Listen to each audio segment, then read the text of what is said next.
Home Affairs and Information, it is my honor to welcome you to this evening's panel discussion on weather, climate, and disaster risk reduction. This is the final in a series of discussions hosted by the Barbados Meteorological Services, BMS, in collaboration with the Department of Emergency Management, DEM, as I will refer to them as I go on, which aims to improve the effectiveness of forecasts provided by the BMS. The collaboration with DEM and the district emergency organizations gives insight into the connection between the occurrence of significant weather events and the role of disaster managers. These dialogues form part of the 2023 BMS Outreach Program, an initiative started back in March this year as the BMS opened its doors to students across the island and members of the public to showcase various aspects of its operations. Stemming from this, several meetings were held with stakeholders across the many sectors that form part of our national emergency system. The BMS was able to identify areas to better improve the communication and tailor sector-specific products, while discussing ways to reach the vulnerable members of our society. Throughout each of the discussions, and as you will hear about today, is the concept of impact-based forecasting, which has been adopted by several World Meteorological Organization member countries, including Barbados in 2020. This concept is one consistently introduced by the BMS to educate people on the impacts associated with a hazard, how it will affect your day, and responses as to what you should do. As Barbados forges ahead in its efforts in early warnings for all, it has significantly improved the observational capacity of the department and by extension that of the island. This work continues. It includes increasing the fleet of automatic weather stations across the island to assess the distribution of rainfall and temperature, among other things.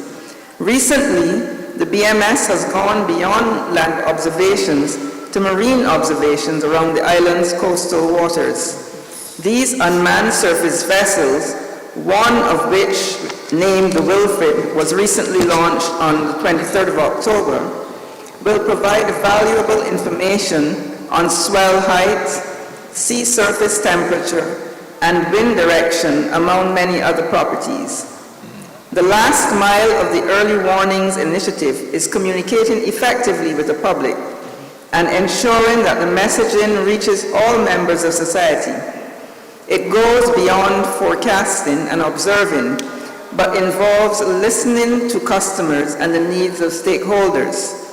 The largest customers are the public of Barbados.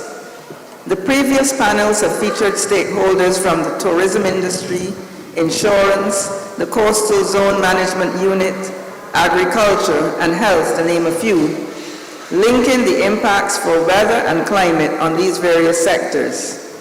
This final discussion brings together each of the topics previously discussed, focusing on the social impacts of weather, climate, and disaster risk reduction as it relates to our water, light, and power resources and the impacts on our economy. This is your opportunity to engage in dialogue with the BMS, DEM, and the entities here today. It is an opportunity to learn and better understand the weather around us and how it impacts our lives. Become aware of the various platforms to be notified on weather watches and warnings. I urge you to take this opportunity, not just for yourselves, but for your families, your friends, and even within your communities. Share the knowledge that you have gained here. It is an honor as the Permanent Secretary in the Ministry of Home Affairs and Information to have the collaboration between Government Information Service, Public Affairs Department, Department of Emergency Management, and Barbados Meteorological Services, all of which fall under the ministry, in successfully hosting this series. I would like to extend gratitude to the officers involved for all of their contributions and their hard work. Finally, to members of the public for coming out both in person and online, and supporting this initiative. I thank you.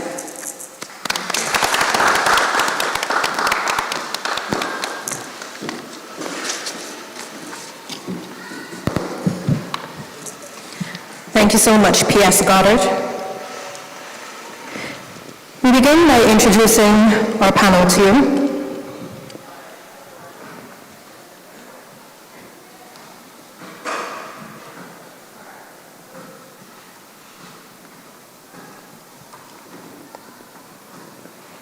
I'm going to start off with Mrs. Samelka Jackman, meteorologist with the Barbados Meteorological Services. It was a passion for the weather that drew Mrs. Jackman into the studies of meteorology. After completing her bachelor's, she started her career at the Barbados Meteorological Services as a meteorological assistant, moving through the ranks as a meteorologist, and is now the senior meteorologist. Mrs. Jackman is keen on seeing the continuous development of the Barbados Met Office, ensuring that it is and will remain a leading meteorological service within the Caribbean and Americas. In her role as senior meteorologist, she's in an ideal position to provide critical input to long-term strategic goals of the department.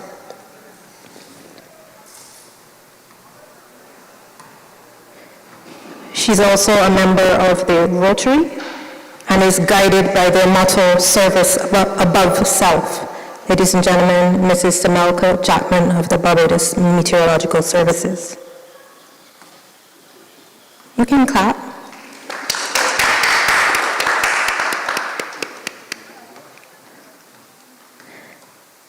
Next, I'll introduce Mr. Alex Eiffel.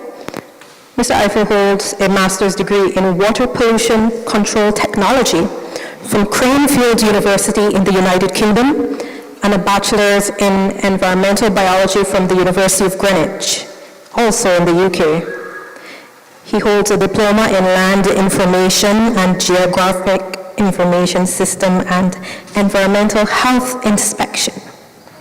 He has worked with the Barbados Water Authority for the past 29 years and is presently the manager of water resources and environmental management.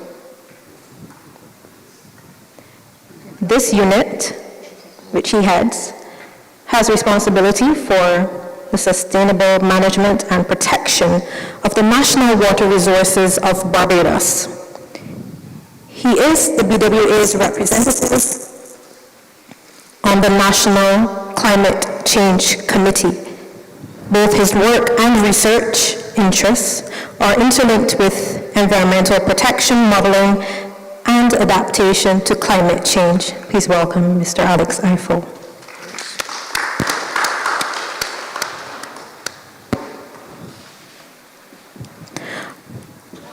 Next panelist is Ms. Ashley Lashley.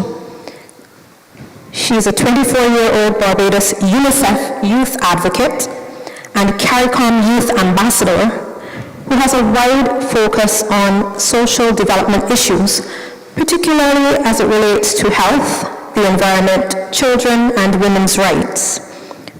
She began her journey in 2015 with the establishment of the Schools Against Non-Communicable Diseases when she was just 16 years old. She's also chaired committees on these issues and worked with many non-governmental organizations and community-based organizations in Barbados and across the region. She was crowned Miss Teen Barbados in 2016 and Miss World Barbados in 2018. Since the inception of the Schools Against Non-Communicable Diseases, Ms. Lashley has initiated, together with partners, a series of social intervention initiatives, essentially designed to tackle these issues. In 2018, 2019, 2020, and 2021, she hosted 3 global youth network summits in Barbados with a primary focus on non-communicable diseases, sustainable development goals, climate change, and health and sports for climate action. She was named an advocate for childhood obesity by the Heart and Stroke Foundation of Barbados and was honored by the Optimist Club for her work in non-communicable diseases. Excellent. She is currently the Chief Executive Officer and founder of Model Patrol, which is a creative development academy whose main objectives are to create and provide the necessary and enabling environment and enhance the capabilities of youth and talented Barbadian and Caribbean creatives drawn from all social corridors, especially in the communities, to reach the international stage. Please welcome Ms. Ashley Lashley.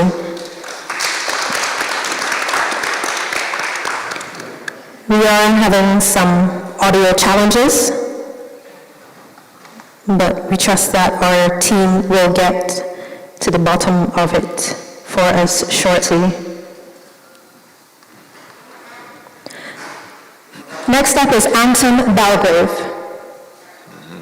Anton Balgrave is the Director of the Research and Economic Analysis Department at the Central Bank of Barbados. His early career was with the Central Bank, which he joined out of university. He started as a research officer and was subsequently promoted to senior economist after completing his master in economics from the University of Kent. In order to broaden his horizon, he left the Central Bank to work as an investment analyst, where he gained experience in equity, debt, private equity analysis, and general portfolio management. He's the holder of the Global Association of Risk Professionals Financial Risk Manager certification. Please welcome Mr. Anton Balgrave.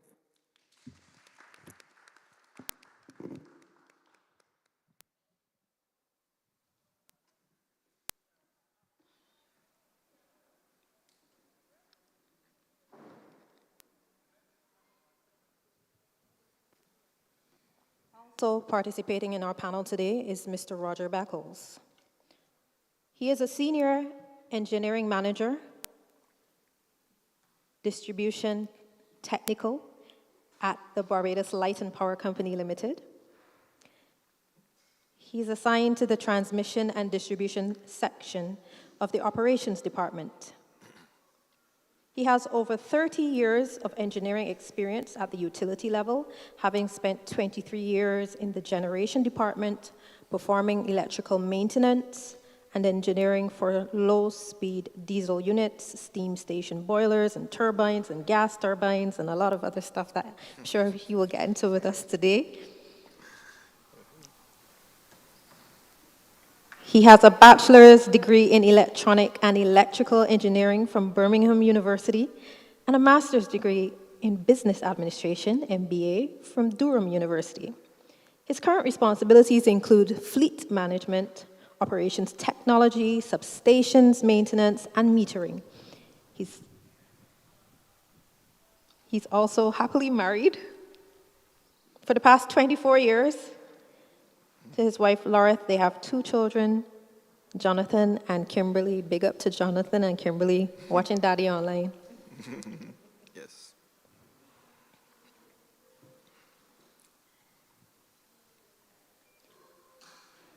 And last but certainly not least, we have Captain Robert Harewood. Save the best for last, right, Robert?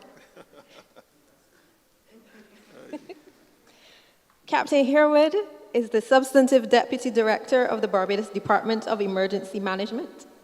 He is a disaster management professional with 20 years in the discipline.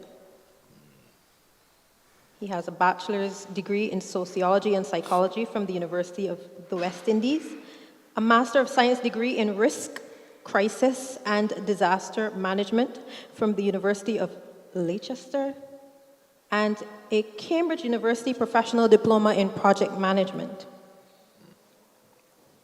He also has professional training in several areas in disaster management, including FEMA's Community Emergency Response Team Training, Damage Assessment and Needs Analysis, Urban Search and Rescue, Light Level, Incident Command and Critical Incident Management Systems, Emergency Operations Center Operations. He's also successfully completed courses in Earthquake Disaster Management Planning, which he did in Beijing, China, Strategic Leadership, and Managing Defense in the wider security context through the Defense Academy, United Kingdom. As you can imagine then, he's a member of the Barbados Regiment Reserve of the Barbados Defense Force, where he has been serving for the past 37 years. He started when he was a baby. He is a recipient of the Barbados Defense Board's Commendation, the Efficiency Medal, Efficiency Decoration, the Queen's Diamond Jubilee Medal, and the COVID-19 Humanitarian Medal. Save the best for last, Mr. Robert Harewood.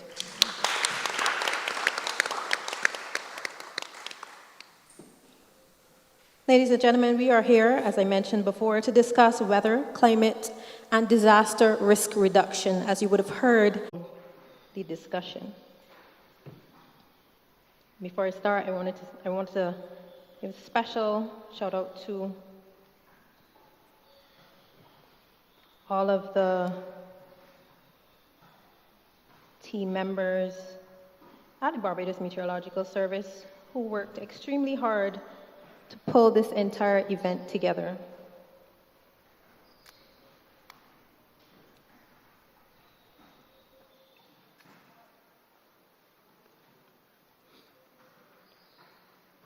I want to start our discussion with our colleagues at the Barbados Meteorological Services.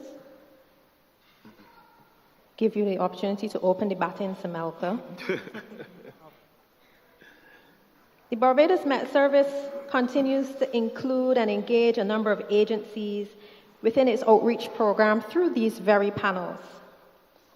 Can you speak to why this is important, this wide stakeholder engagement? What have been the benefits? And of course, how do these agencies fit into the whole picture of weather, climate, and disaster risk reduction? Okay. Well, one of the reasons why we want to include all... I believe you may need to remove your mic. This work better?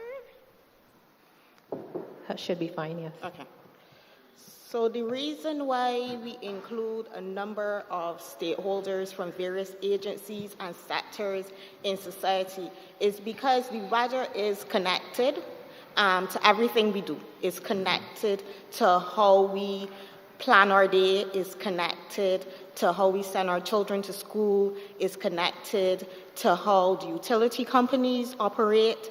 The weather and climate is connected to everything. It's part of our lives.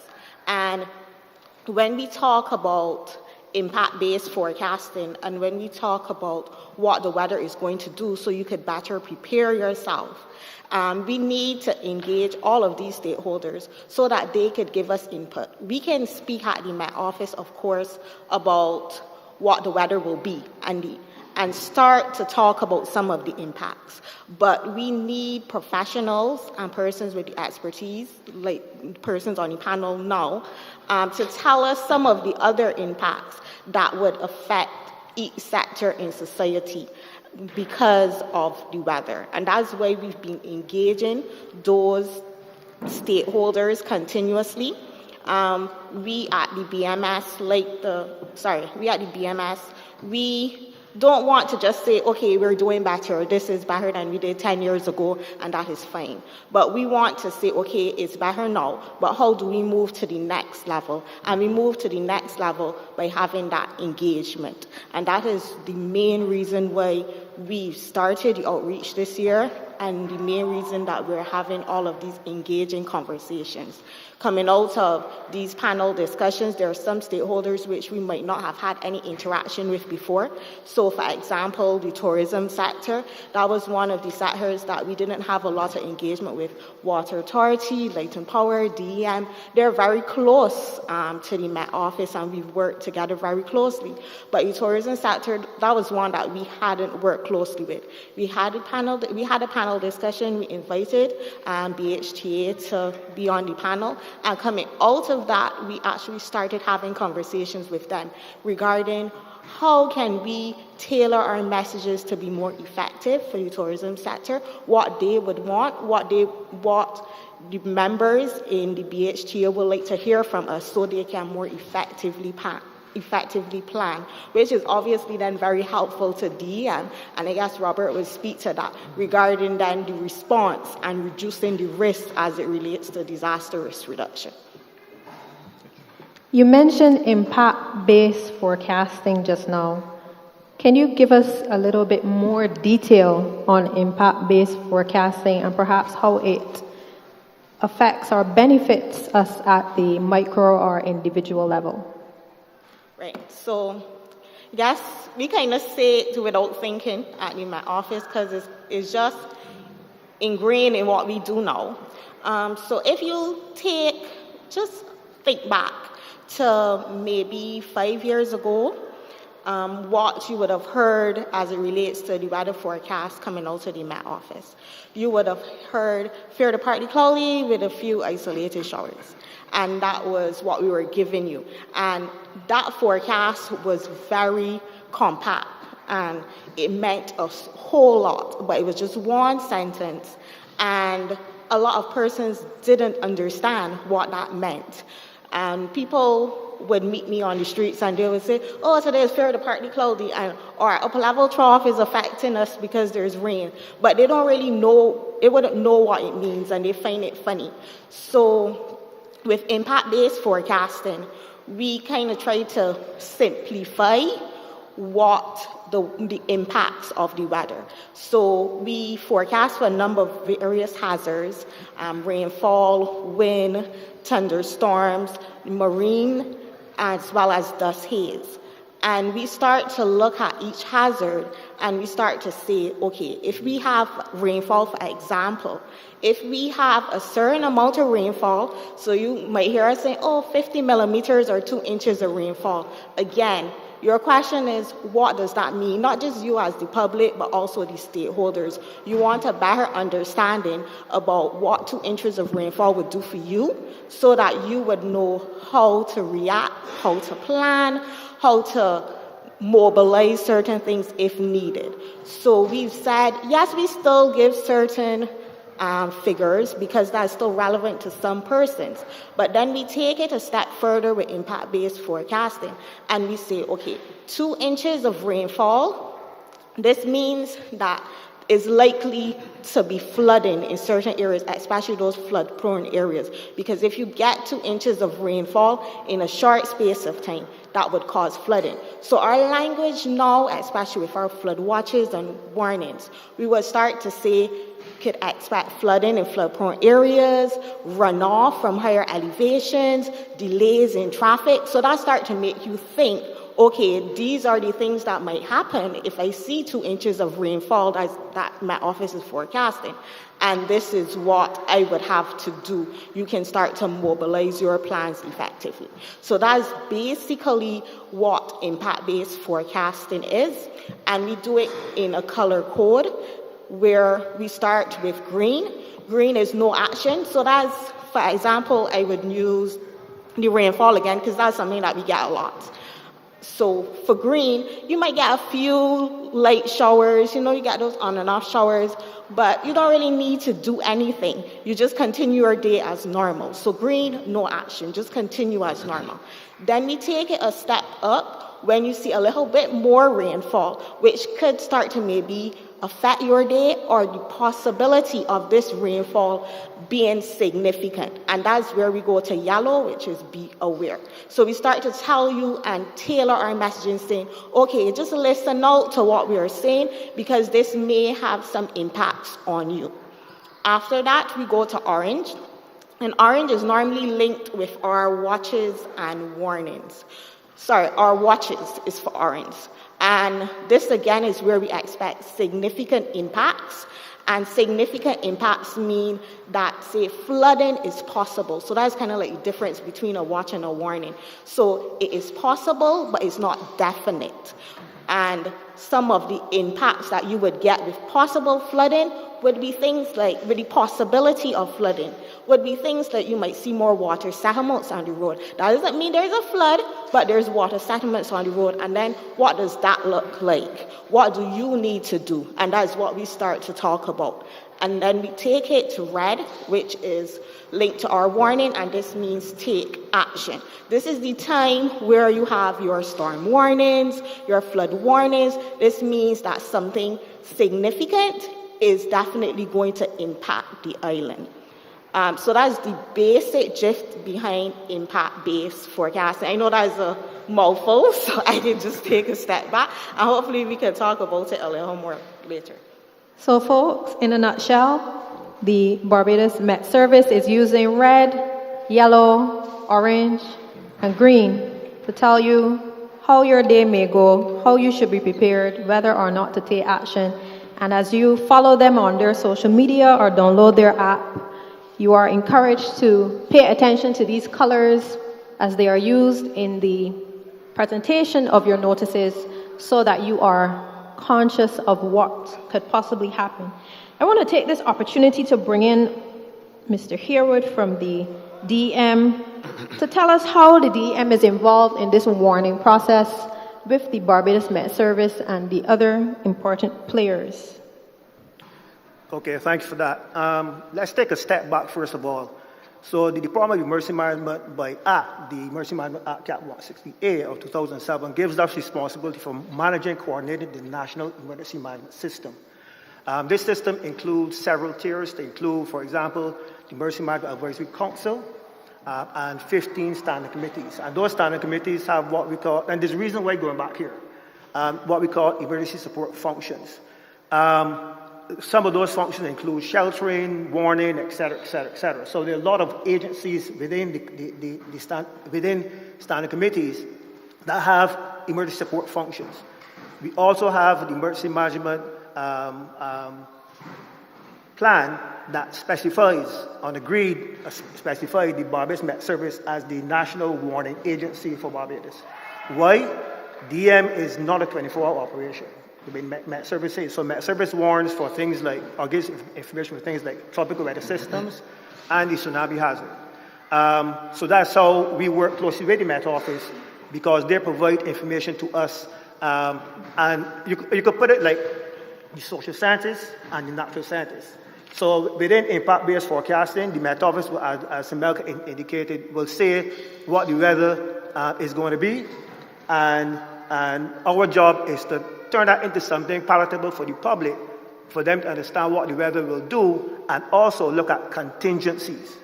So we get deeply involved with a lot of mascot events, cricket, crop over, a lot of the events that you see happening, we are somewhere involved in the planning for those events. Imagine there is a system on the horizon that Met Office is watching, and we're not paying attention because we are focused on this particular event.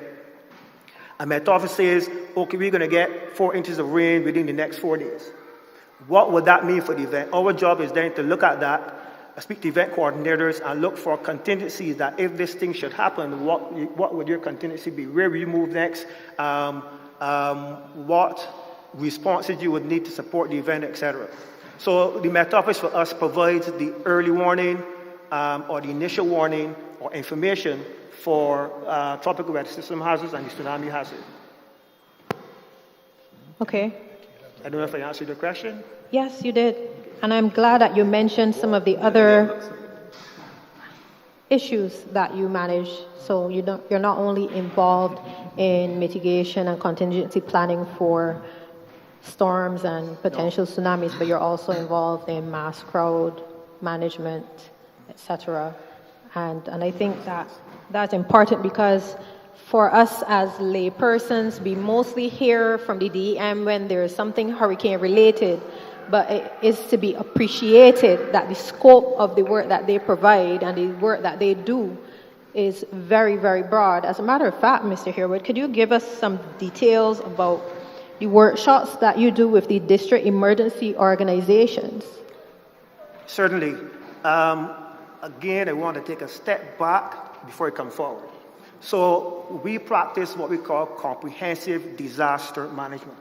You know, people see me often and ask, what do you do outside the hurricane season? You don't have any work outside the hurricane season because there's nothing happening.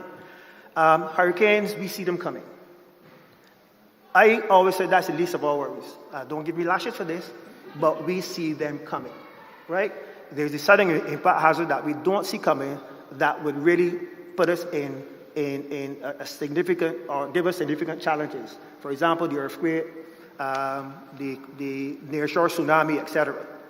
So we practice comprehensive disaster management, and this is across the region, across the SEDIMA participating states. There are 20 of us. And this looks at mitigation of all hazards, preparedness, response, and early recovery for those hazards. So things like the ashfall, which was never on our radar. We don't have no volcanoes. How we get ash? Never on our radar, but we have to respond to it.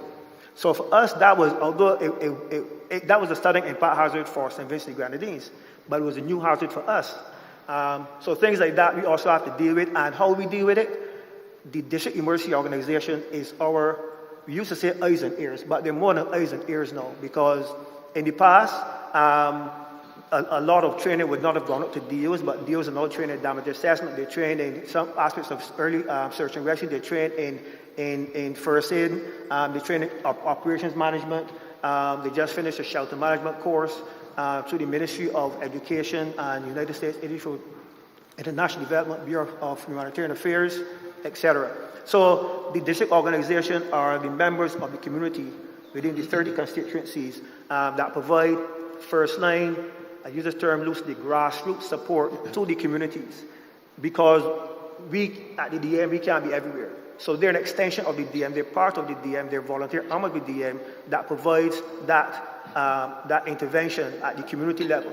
They're responsible as well for our community profiling, so they know exactly who lives, should I say this out loud, who lives where, or should know who lives where, what the hazards are within a community, where the elderly are located, etc. So if you need to evacuate, you know who to go to first, and you know where the shelters are, so where they may be going, if they need transport to move them, etc. So the DOs are the volunteers on the ground that provides all of that first line support to the national system, not only DM, to the national system to support at the community level.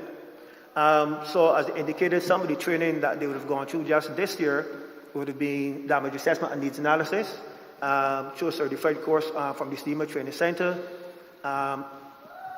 Some would have just completed a course with the United States Forestry Service International Program in Emergency Operations Center operations. We just also drafted the district organization operations plan for EOC. So the intent is as early as, well, we've already started it, but to establish 5 zones for the DOs and have 5 operation centers for the district organization to allow for them to garner information at the community level and pass the information to the National Operations Center when it's established, when they stood up. And things like first aid training, getting the damage assessment before. So there's a lot of training coming forward, and on next year we are planning to engage in a community resilience program to really look deeper at the community profiling and what communities themselves, outside the district organization, or what the community members themselves need to be aware of to create their own family emergency plans, their business plans, etc. So that at the end of the day, we want to have the communities as the nexus for disaster management in Barbados. And then that would support, or they would support, the agencies that have direct responsibility at the national level, but we cannot do it without the community level. And I want that to be abundantly clear, that is, the members of this audience, we're all members of a community. Irrespective of where you sit in government, you live in a community. As the community is impacted, you yourself are impacted. So we all need to pay attention to what happens at the community level. Okay. Definitely need to plug here, for those of you who are watching or will be watching on demand later, the importance of the district emergency organizations, and to encourage you to explore how you can contribute, whether it be helping to clear the roads after a major system or having an understanding of first aid, whatever skills you might have. You might be interested in understanding how to operate the radios in the event that we have a system so significant that our traditional communication systems are down. We need as many persons as we can to join these organizations so that they're adequately manned, adequately staffed, and certainly you will be adequately resourced as best as we can to make sure that we can do a whole of country response when or if the time comes. One of the target audiences that we are often keen to join the DEOs is our youth. And I'm very happy that we have on our panel today Ms. Ashley Lashley to give us that youth perspective.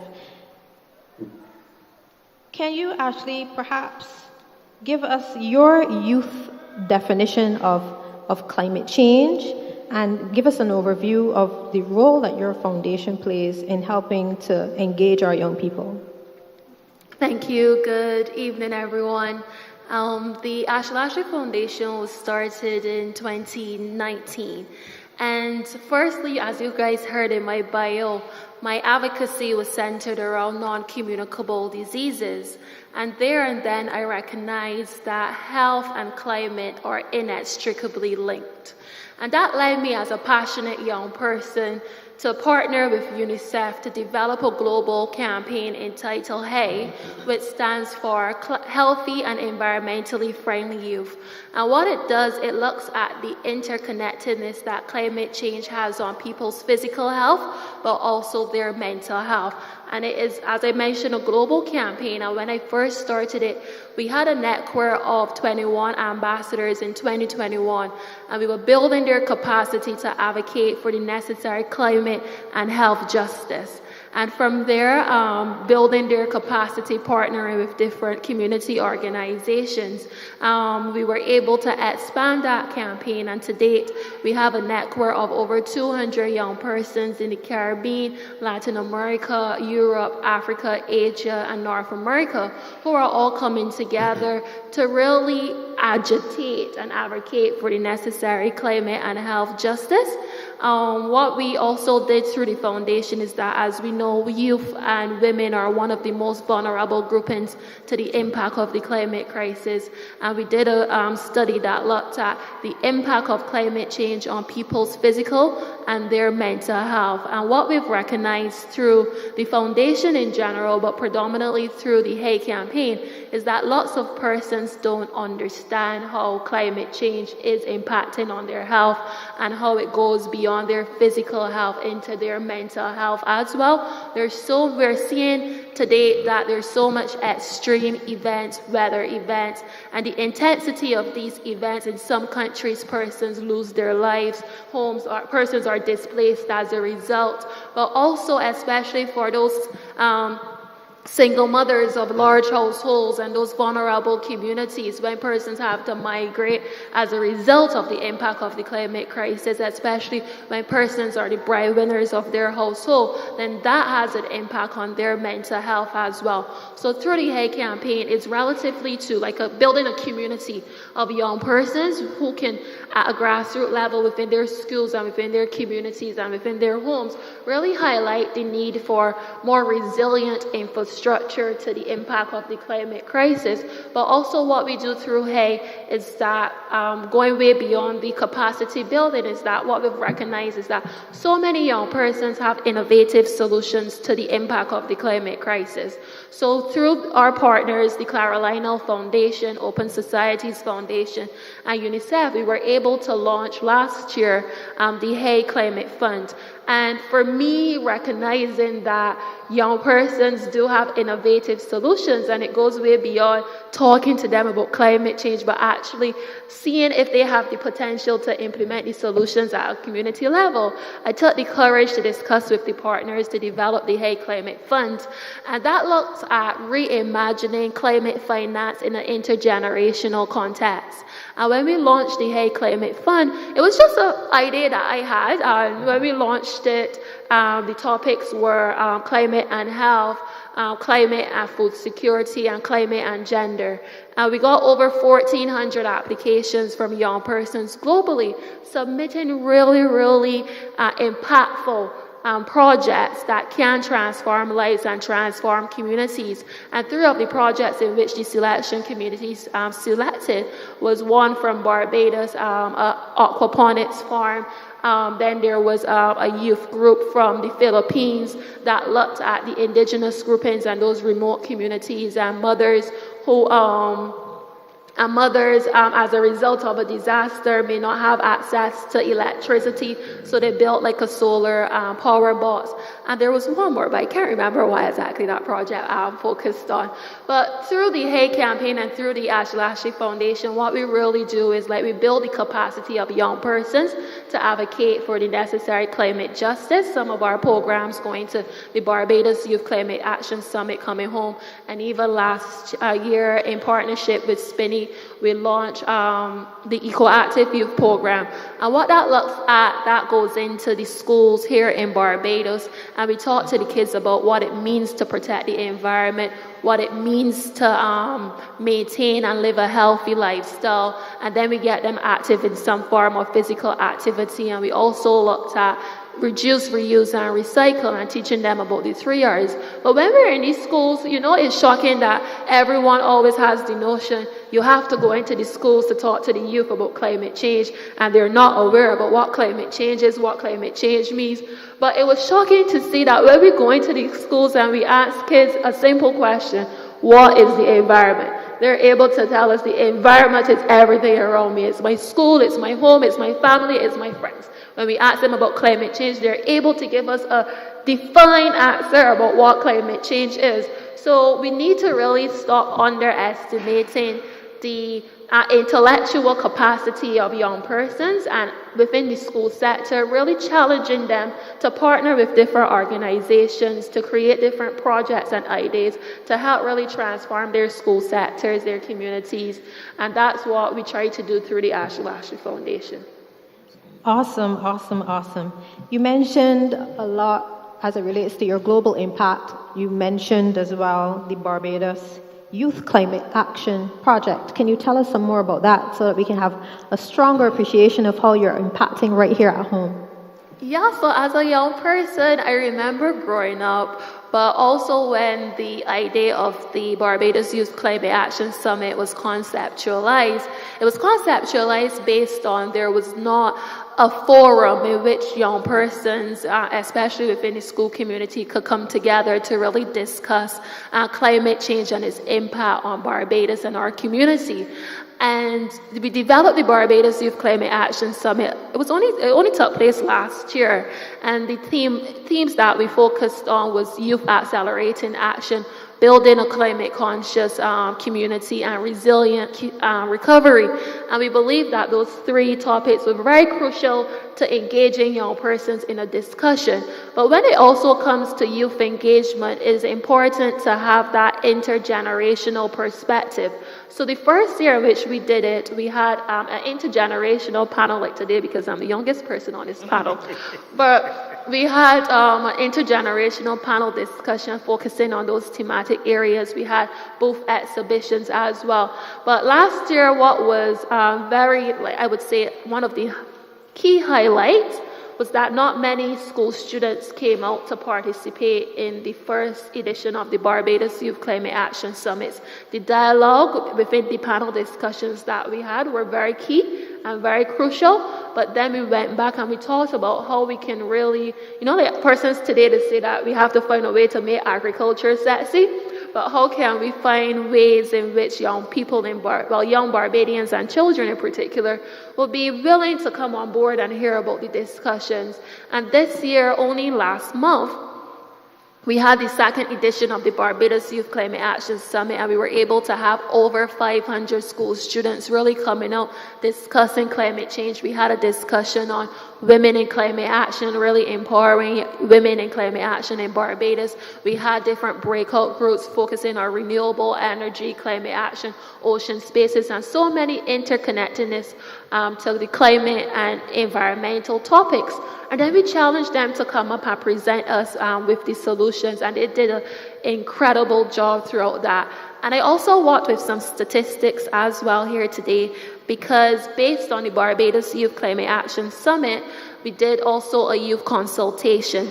And 92% of the youth who participated stated that they ought to be included into the decision-making processes. Oftentimes when decisions are made on environmental issues, youth are often like the checkbox, or we're not consulted initially, and that process needs to change and really have young persons more meaningfully engaged. And they also mentioned that 92% again also stated that climate change and environmental education are not taught enough within our school systems. And 70% of them were aware of the impacts of climate change, the threats, and to our marine fisheries, our agricultural systems, and even their health. And 67 of them indicated that they are privy to policies and initiatives implemented by the government as it pertains to climate action, which lends to reasoning as to why 65% of young people really believe that non-governmental organizations are doing more as it relates to climate and environmental action. But I'm not of the opinion that non-governmental organizations are doing more than the government on climate action. I believe that there needs to be a multifaceted approach when it comes to involving young persons, because oftentimes the information that is communicated to the general public is not translated in a way in which most persons can understand.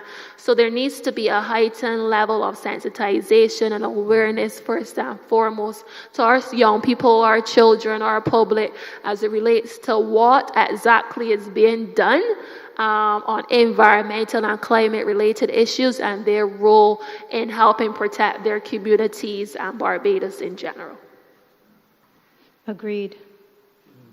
The youth should not be involved as a token extension of engagement, but they should be at the center as we are certainly creating systems and building a world that they will inherit. One of the areas that really stood out for me when Ashley was presenting just now is the fact that climate has gender implications. It has implications on breadwinners. And so with that in mind, I want to bring in our colleague from the Central Bank of Barbados to give us some insight on what are the economic impacts at the micro and macro level, Mr. Belgrave, of climate change and weather and disasters.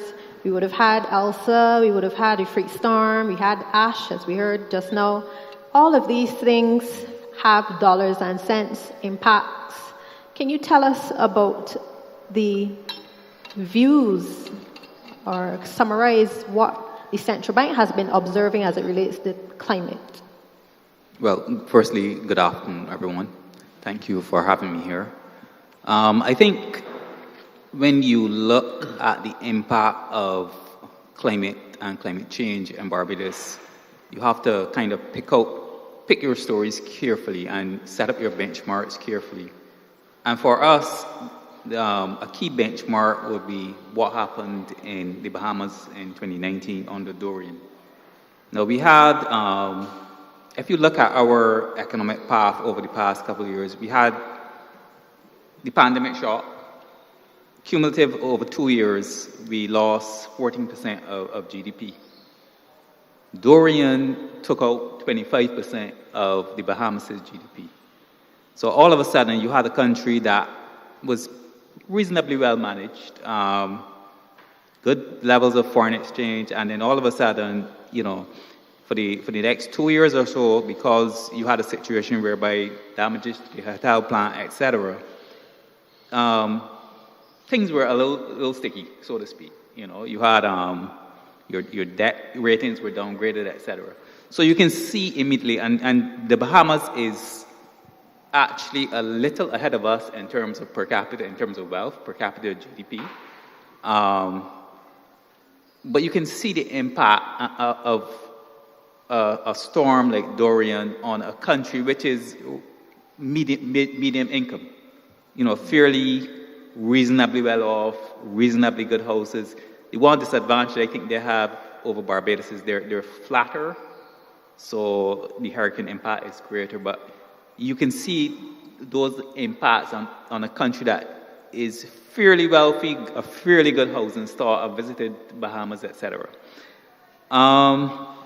So I think you have to look carefully at what your story is. There's the short-term story of we being in the hurricane alley, or at the edge of the hurricane alley, fortunately, so we don't get quite the impacts of, say, our unfortunate neighbors like, say, Haiti. And then there's the long-term impacts, where you have most of our wealth-generating plant, hotels, etc., is along that west and south coast. You have the overtime, my colleague is here who is young, the sea level rises. You know, what happens to that plant? So you can see that climate change is going to be quite significant in the years ahead. The other thing you have to look at is in terms of how does it, we are financial regulators, the central bank basically. There's a big push right now to look at the impact of climate and climate shocks on the financial system. So we are working closely with some of our partners, the IMF in particular, to bring that sort of analysis to bear, because you don't want a situation whereby a climate shock effectively destroys your financial system, you know, and causes panic, etc. So I would say that you're looking at a very complex, multifaceted, but extremely dangerous situation in terms of climate change. All the forecasts I have seen coming out of both the economist side as well as the climatologists, etc., point to such things as higher volatility in terms of the weather, in terms of going from droughts to cloud bursts, etc. And that's going to be reflected again in your consumption basket of food. Because one minute, you know, the crops will be doing well, drought, some will die off. Okay, you survive the drought, and then there is flooding. Some more will die off. Prices go up.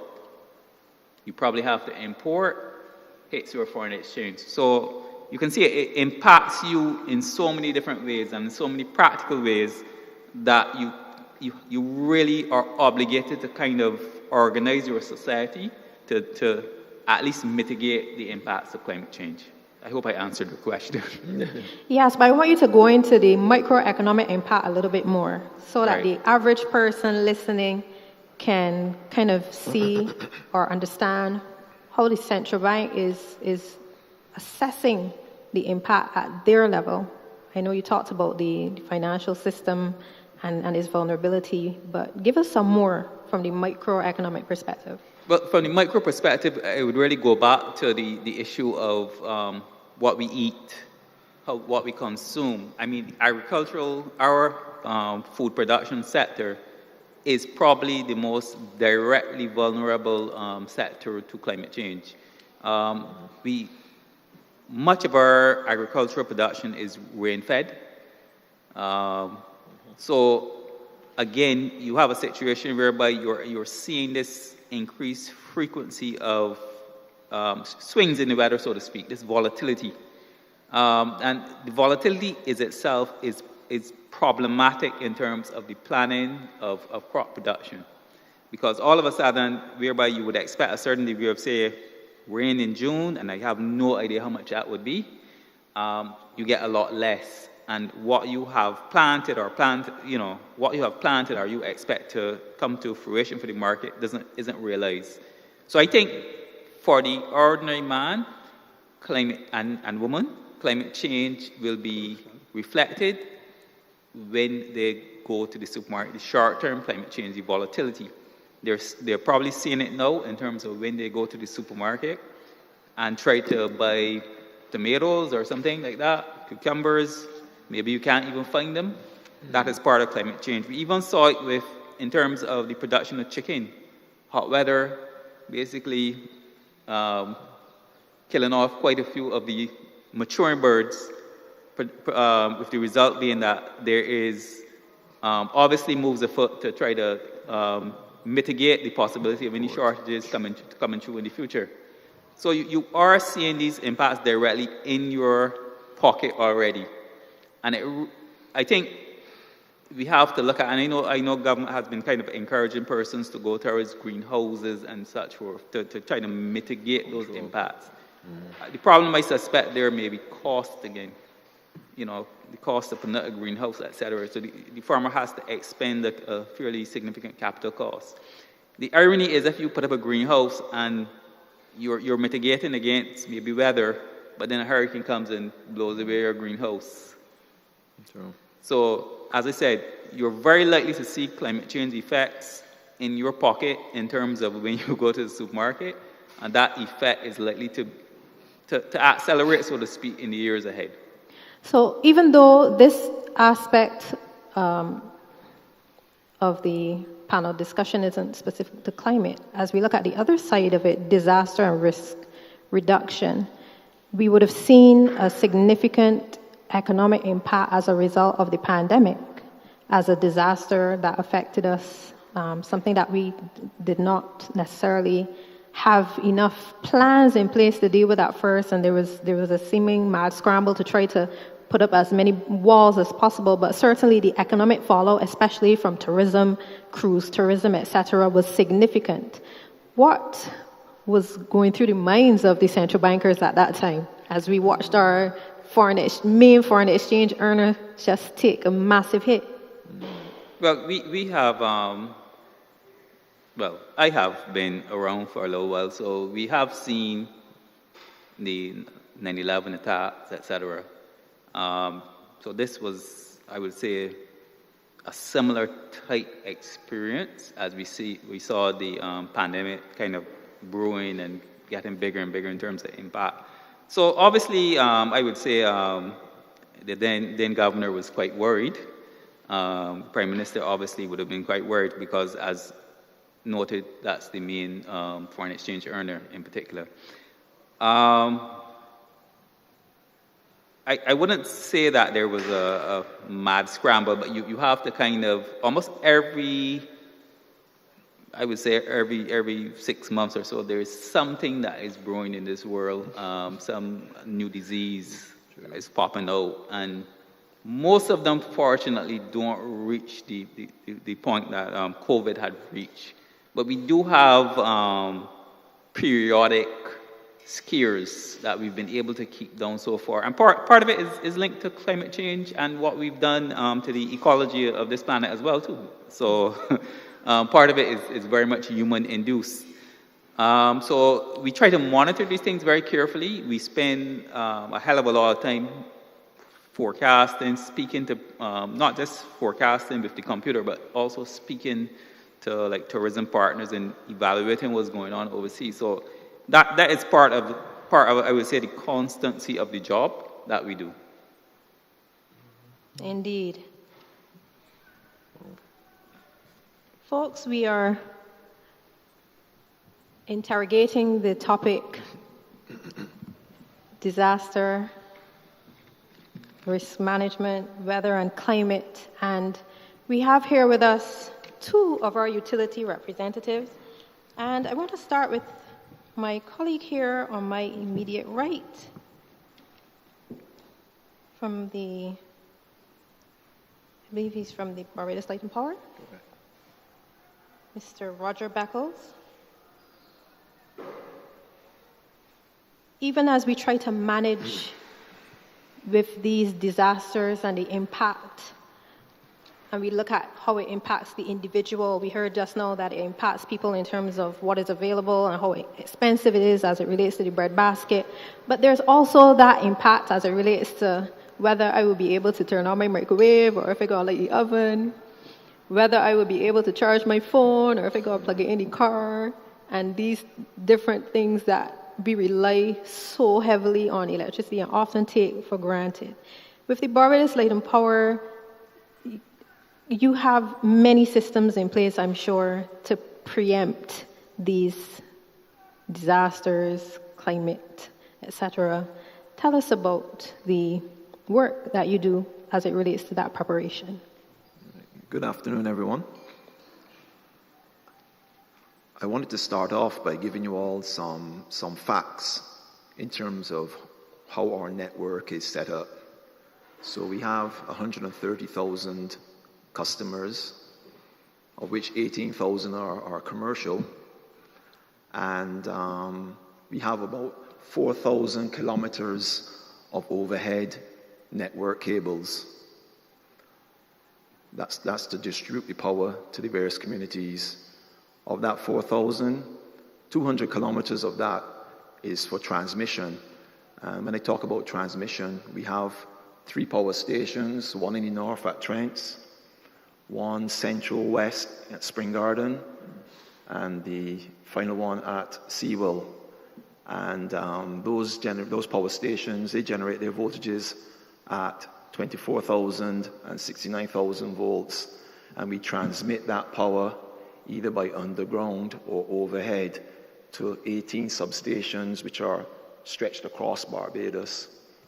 From those substations, we then distribute power at 11,000 volts, and then we step down that voltage to 230 volts and 115 volts for various for the customers. And we have about 77,000 poles out there. We have about 15,000 transformers out there, 30,000 streetlights. So we have quite a bit of hardware that is actually exposed to weather. And when we get weather, severe weather, it impacts us. There's 3 factors that impact us. The wind.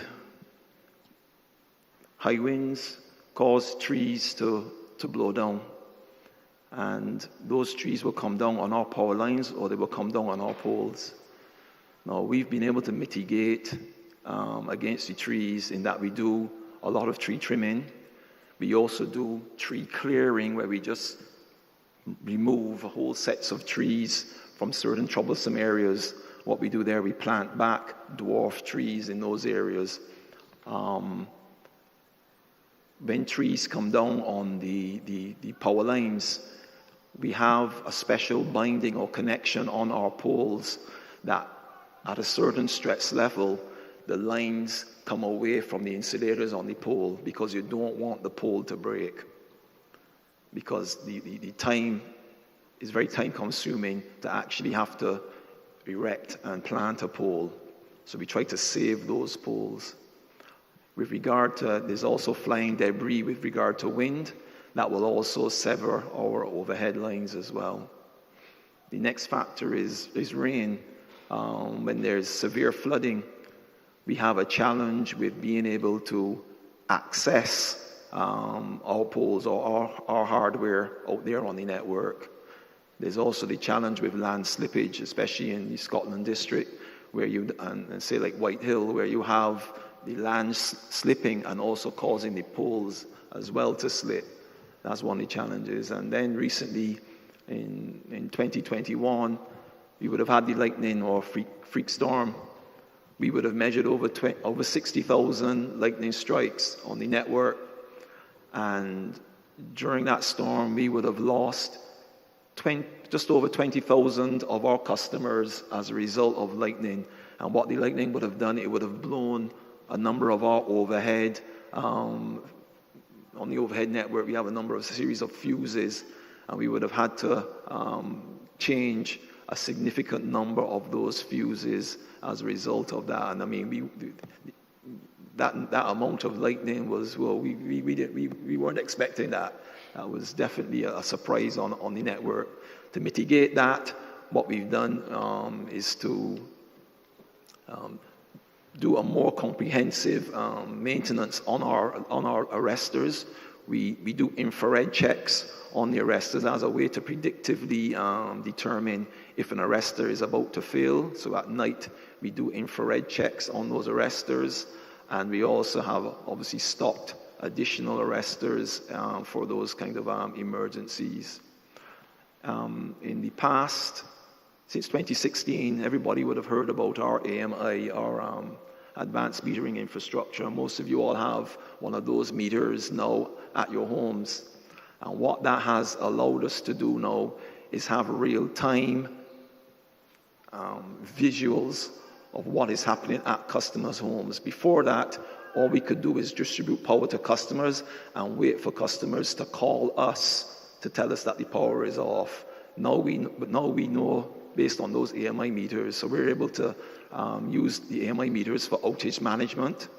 We're also able to use the network, the communication network that the AMI meters utilize.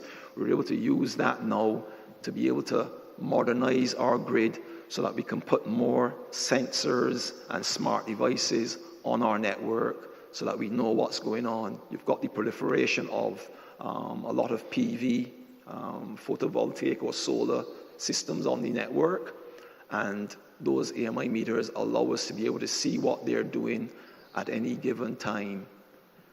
We've got a high reliance on technology in terms of when it comes to restoration. We would have learned from the experience with Domlec. In 2017, they would have been a Category 4 with Maria, and we would have helped them in their restoration process, where we would have gone up to Dominica, used our drones to do overhead assessments of damage. Now, the terrain in Dominica is very mountainous, unlike here, so we were able to learn how to be able to use those drones to be able to cover wide areas to assess areas, especially the ravines. The way the network is in Dominica, rather than follow along the road with poles, they would use 70 and 80-foot poles to traverse a ravine. Obviously, it's the shortest path. And rather than, so you use drones to actually identify the damage to those areas, as opposed to persons having to walk and go down in those ravines to actually physically do those checks. So what we had learned from Dominica as well was that you need to have your database off-site or off-island. You have all of our information is collected. It's all on a GIS system, geographical information system. We have all those poles, all those transformers, all of those we have on a database. We know exactly where they are because they're all GPS located. And you need to store that information off-island and off-site in the event that we were to get a major or a severe hurricane. We need to be able to access that information because that is how we would be able to build back the network. Dominica didn't have that at the time. So a big delay now was in trying to piece together what was the network, what were the constituents of the network, and therefore what were the parts or the spare parts required to build that network. It took 9 months for Dominica, I think, for the last customer to be connected in Dominica after Maria. So imagine being without power for so long. So what we've done, we've learned from that. Another thing is employees. We would have had ELSA, and employees are required to come to work and try to get the power back on for all the customers, even though you may be leaving your home without power, without water, things like that, but you still need to get your head straight and be able to do what you're supposed to do at work. And we've put systems in place, counseling of employees. We've put systems in place for them to be able to get tarpaulins and generators, simplified means of being able to get finance to get those kind of items. For rations, have emergency rations, have alternative accommodation for the employees so that they will be able to come to work and be able to focus on the restoration effort. So those are some of the things that we've been delving into. Thank you so much. I have always been impressed with the way how the Light and Power operates. And you shared two things just now that really rang true for me as to why I hold the company in terms of its operations in such high esteem. You talked about cutting down trees, but also replanting trees, which I believe is something you would have started recently. Yes, we would have started that program about 2 years ago. Awesome. And then you spoke just now so eloquently about the empathy that was built into your operations to ensure that as people came to work without light, without water, that you not only provided them with the technology and the tools to do their jobs well, but you also took care of them at the individual level to make sure that they could stay in the right mindset to be able to help others. That is correct. I mean, the employees are customers too. And with ELSA, we would have had over 60,000 complaints or calls coming in the call center. We would have had information coming in from the DEM. We would have had an app out there to collect information, and all that information would have gone into one database. It would have filtered off those that are duplicates. So we were able to have a good idea what the extent of the damage was out there. We would have also sent our own employees out there to do assessments as well too, and all that information comes into one database. So we were able to better manage with ELSA as compared to, say, Tomas, which was in 2010, where we took about 5 weeks to get the last customer on, and we had less customers off. With ELSA, we were able to get the last customer on just inside of 3 weeks, and we had twice as many customers off. We would have worked closely with the DEM, with the BDF in terms of being able to access certain areas, needing road clearing, needed trees to be trimmed and things like that there. So yeah, it's a big collaborative effort, but yes, you need your employees to be able to, they're your bread and butter, you know. And I'm sure the central bank would be very happy if you could get it under 3 weeks, because that affects our GDP and our attractiveness as a place of doing business. Are you guys using artificial intelligence as well? Yes, we've dabbled in that. Just recently, we would have had some cybersecurity training in terms of how to maneuver around artificial intelligence, because you don't want to reveal all of your private information in there, because it goes into cyberspace, and you must be careful. So there are only certain persons that will be utilizing that, and we have been starting to utilize it. So how have you been using it? What we've been using it is for predictive planning.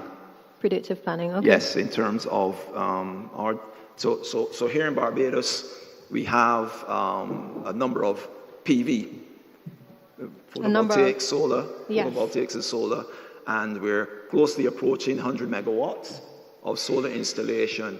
Now, typically, we have a peak of 160 megawatts on a daily basis, and when you have, although you have 100 megawatts of installed solar, their peak, when we had those very hot, clear days, was 75 megawatts.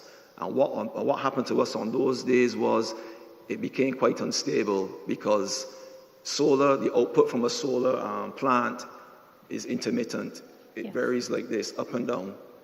And it would have given us problems with frequency, as well as controlling voltage in localized areas. And if my memory serves me correct, this is where the batteries come in. This is where the batteries come in. The batteries will be there to fill in those gaps, to smoothen out that output, as well as be able to utilize those batteries at night when there's no solar. You would still need, if you want to go 100% renewables, you would need the batteries to fill that void at night. So that's why there's a big demand now for, or big emphasis for batteries to be installed. And we're talking about 600 megawatts of batteries to be able to meet that 2030 100% renewables. One more question for you, and I'm conscious that this is one more than I've asked the others so far, but I'm very curious as to the extreme heat and the impact on the types of data centers that you suggested that Dominica would have been better off to have even off island. Doesn't the heat have a deleterious impact on those data centers? Yes, it does. Those data centers, just like ours, they generate quite a lot of heat. We would have seen on those hot days as well about a 5 to 10% increase in demand. And obviously that is air conditioning, fridges, freezers, having to work harder because the ambient is now higher. We would have ensured that our personnel would have hydrated. We told them to take more, those persons that work in the field, take more frequent breaks and hydrate as much as possible. But in terms of the plant as well, any plant that produces power, the ambient is key to efficiency. So on those hot days, we would have lost a bit of efficiency, a marginal amount of efficiency because it was so hot. But yes, those data centers do consume a lot of energy for cooling, ours as well too, and we would have seen that increase in demand. And as a man who likes statistics, I'm sure you know the exact percentage of that marginal change because of the heat. Oh yes. But you won't bore us with those numbers, but No. at least we know that we have adequate talent at the wheel at the Barbados Light and Power to make sure that all is stable. So Thanks. we move from the light now to the water. And there are so many questions that I want to ask that are kind of parallel to what I would have asked the Light and Power as it relates to technology, for example. But let's start with the heat. I know for a fact that Barbados Water Authority recently had a prohibition where you told me not to wash my car or wet my grass and all these different things that I could not do. And many of us in the country watched as other people snuck around trying to break the rule and did our part, I'm sure, many of us even in here, to remind them of the prohibition. But a lot of that is driven not only because of the fact that we are naturally a water scarce country, but climate. So I want you to jump into the discussion here, Mr. Eiffel, and tell us the impact that this extremity in the climate register is having on water in Barbados.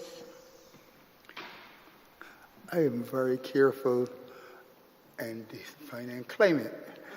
Climate is a multi-decadal thing, and people regularly confuse weather with climate. Anyway, but for example, in the last 60 years, we had, looking back at the records of Barbados Water Authority, we had about 61 events that would have impacted our water resources, and that is what you call water resource droughts in the past 60 years. And in the past 10 or 15 years, we had about 12. So it shows that basically, since I look over 6 decades, I could see climate change. There seems to be a signal showing that we are experiencing more droughts. What more droughts do to us? Because yes, you describe Barbados as a water scarce country, and this is one of the things that we hear regularly. People don't seem to believe that Barbados is a water scarce country, and they lambaste us regularly, saying it is not a water scarce country. Translate lambaste for those from other But countries watching us. I will define is what a water scarce country is. The United Nations has, looking at the amount of water the average person needs per year to do everything. Washing, bathing, cooking, washing your car, watering a lawn, everything. It's about 1,000 cubic meters per year of renewable water resources. Per individual or per household? Per person per year, 1,000 cubic meters per year to do everything for those 365 days. Now, your renewable water resources in Barbados is rain. So the first thing you got to do is take out the water that the trees use to keep Barbados so green and pretty. Take out the water that when you got extreme flows that run off that we can't catch because we can't catch all. Then you got to take out the water that escapes on the ground to the sea. We need that to escape on the ground to the sea to push the sea back, to keep the sea at bay. When we do all of that, we are left with between 305 to 300, in a normal year, 320 cubic meters per person per year. Less than 1/3 of what the United Nations has defined as water scarce. 1 second. Does that include water that we lose because of how ancient our pipe system is? Nothing to do with that. Wow. Absolutely nothing to do with that. It is your renewable water resources. Now, if you look at another statistic, we call a water poverty index. Barbados is one of the best water resource countries in the world because with a water poverty index, what you do now is look at the cost of water. Please don't add on the sewage charge and so forth. We are garbage tax. We are talking about the cost of water, right? How close water is to the average household. In Barbados, we can't even calculate that because it's in almost every household, right? And the ability to how regular you have that water supply. On average, a person in Barbados, on average, please. I know the God instance, but we deal with the average person that you know don't exist. On average, that is about 2 or 3 times a year that you'll be without water. So when you put all those economic factors together, Barbados has a good water supply system. So on water poverty, we are good. So that is, and people used to get confused with those things. So let me take the pass on the water poverty side, but yes, we are water scarce. And because we are that water scarce, climate is a significant factor in our water resources. Drought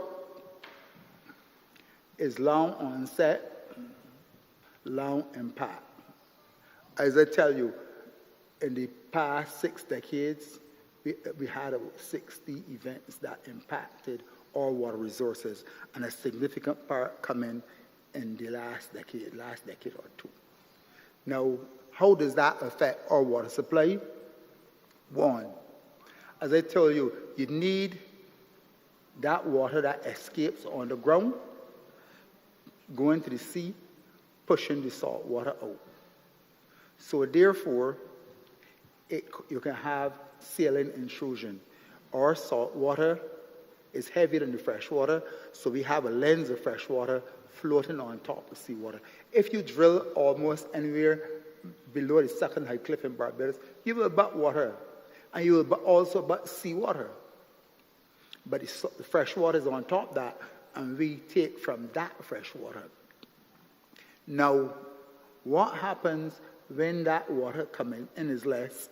It means the salt water intrudes further. Now, with climate change, longer dry periods, you might even get, ironically, you might even get the same amount of rain. But you might have it, remember that flood, the November 30th, the independence floods that we had? That year was a pretty dry year. In 2 days, the amount of rain we had made the annual number look normal. But it wasn't a normal year. So you had droughts. Now, also another part that, and therefore it impacts our supply to our customers. Also another impact is that when we have these droughts, well levels drop significantly. Not only our wells, but the wells used by farmers. And you know what happened? They got a pipe straight at their house. So we will get an increase in demand from the farming community, therefore, again, putting stress on our supply network. Now, that is from the drought side. on the flood side, because people say, flood is enough water. You got enough water. And people say, but that's why the thing lifted. Now, but floods also impact us. Floods, who remember the Karoo flood? In the Karoo flood, people didn't know, we had a major burst main in St. James that the boulders rip out a significant main we had, causing a disruption in supply. So floods impact us that way. Recently, we had, and this is where the Met services, the services they provide outside the services they provide to the general public, impacts us. Remember when they had the first set of rains the other day, people in St. John and St. Joseph, from parts of St. Joseph, couldn't get any water. Because out there, we have a system, the Bowmanston Caves, which is a unique system. In normal times, when there's not a significant overland flow, the water goes through the normal filtration process, goes through the rock into the Bowmanston Caves, and we pump from the Bowmanston Caves. In times of extreme heavy rainfall, overland flow, there are surface entrances that will get compromised and water will run into Bowmanston Caves, causing siltation, and we have to close it. But when the first one happened, I got a call from Mr. Best, telling me, Alex boy, we got some weather coming. That's the second one.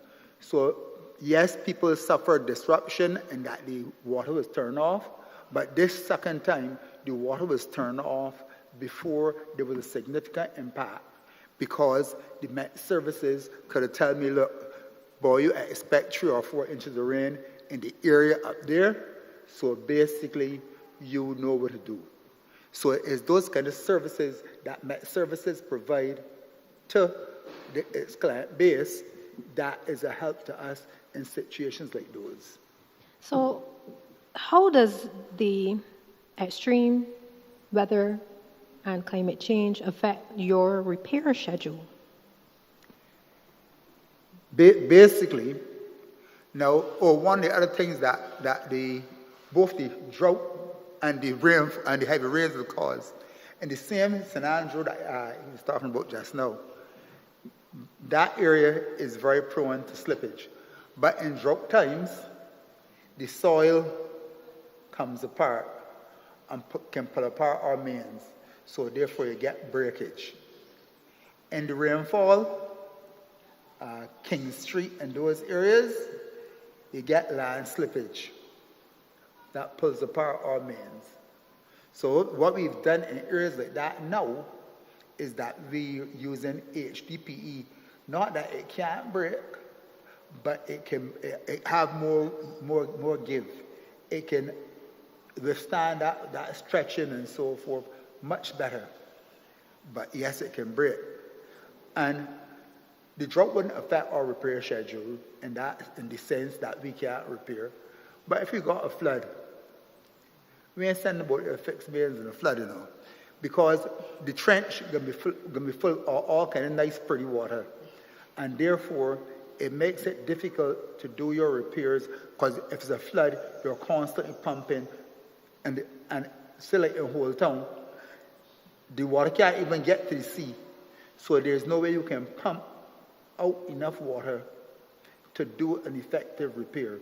So in cases of flood, we cannot effectively safely repair mains. And our utility in the ground is also in conjunction with some of his utility in the ground. Electricity and water, particularly in flood, and we just had day. And that good friends. So therefore, flood significantly impact our ability to do repairs. I know you're good friends because when my water goes off, my light is usually right behind it, and I want to know why. This is a personal question for me. I can't answer that. On a serious note, though, I'm glad you mentioned Whole Town. I believe that with the rising sea level, that must be predicting some challenges for you as it relates to maintenance of your network as well. Right, particularly on the coast, yes, because we have a history of cast iron pipes, ductile iron pipes, but as you would have noticed recently, we have moved away from those systems, and particularly in the coastal regions where you can have a pretty high water table, that can impact our pipe network. Over time, you will have corrosion of the pipe network. Now, that is why we don't buy only in special cases. Suppose that we have a high pressure pipe that can only be done in cast iron or ductile iron. That is the only way that we would buy things like that. But we have moved to PVC and HDP, high density polyethylene. These are plastic based, so they're not subject to that level of corrosion. The other impact of sea level rise, as I say, is on the salinity in our wells. So therefore, we have to manage and monitor, and we just start installing a whole series of automatic monitoring stations across the island that will watch the level of our water, will tell me automatically the salinity of the water, and this will link with how we would manage our pumping regimes. So if the sea level is rising, yes, that is a long-term thing, so you would therefore adjust your pumping to suit or spread your wells across a larger area to make sure that you don't pull up seawater. But theoretically, they say that if the sea level rise, the whole water table will rise, but you would then still have to move your pump interface up to accommodate for that rise. Because remember, the fresh water is lighter than the seawater. And if the seawater level rise, and if you have the same amount of rainfall, everything will rise. But given the fact that you can have a compressed rainfall season, that will be a challenge. Very interesting. Repeat the name of the device that you mentioned just now that checks for the salinity of the water. No, these are automatic groundwater monitoring stations. Automatic groundwater monitoring stations. Yeah. I will try to remember that. There is also technology being used at the Barbados Met Services, and this is part of the reason why they're able to give you such delineated updates or such geographically localized updates. Samalka, tell us about your 3D printing project and give us an update on how that's going.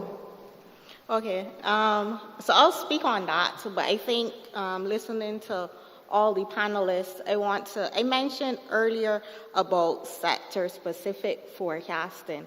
And if I go into that, then I think I could speak also about our observing system, which is where the 3D printing automatic weather stations come in. Sounds good.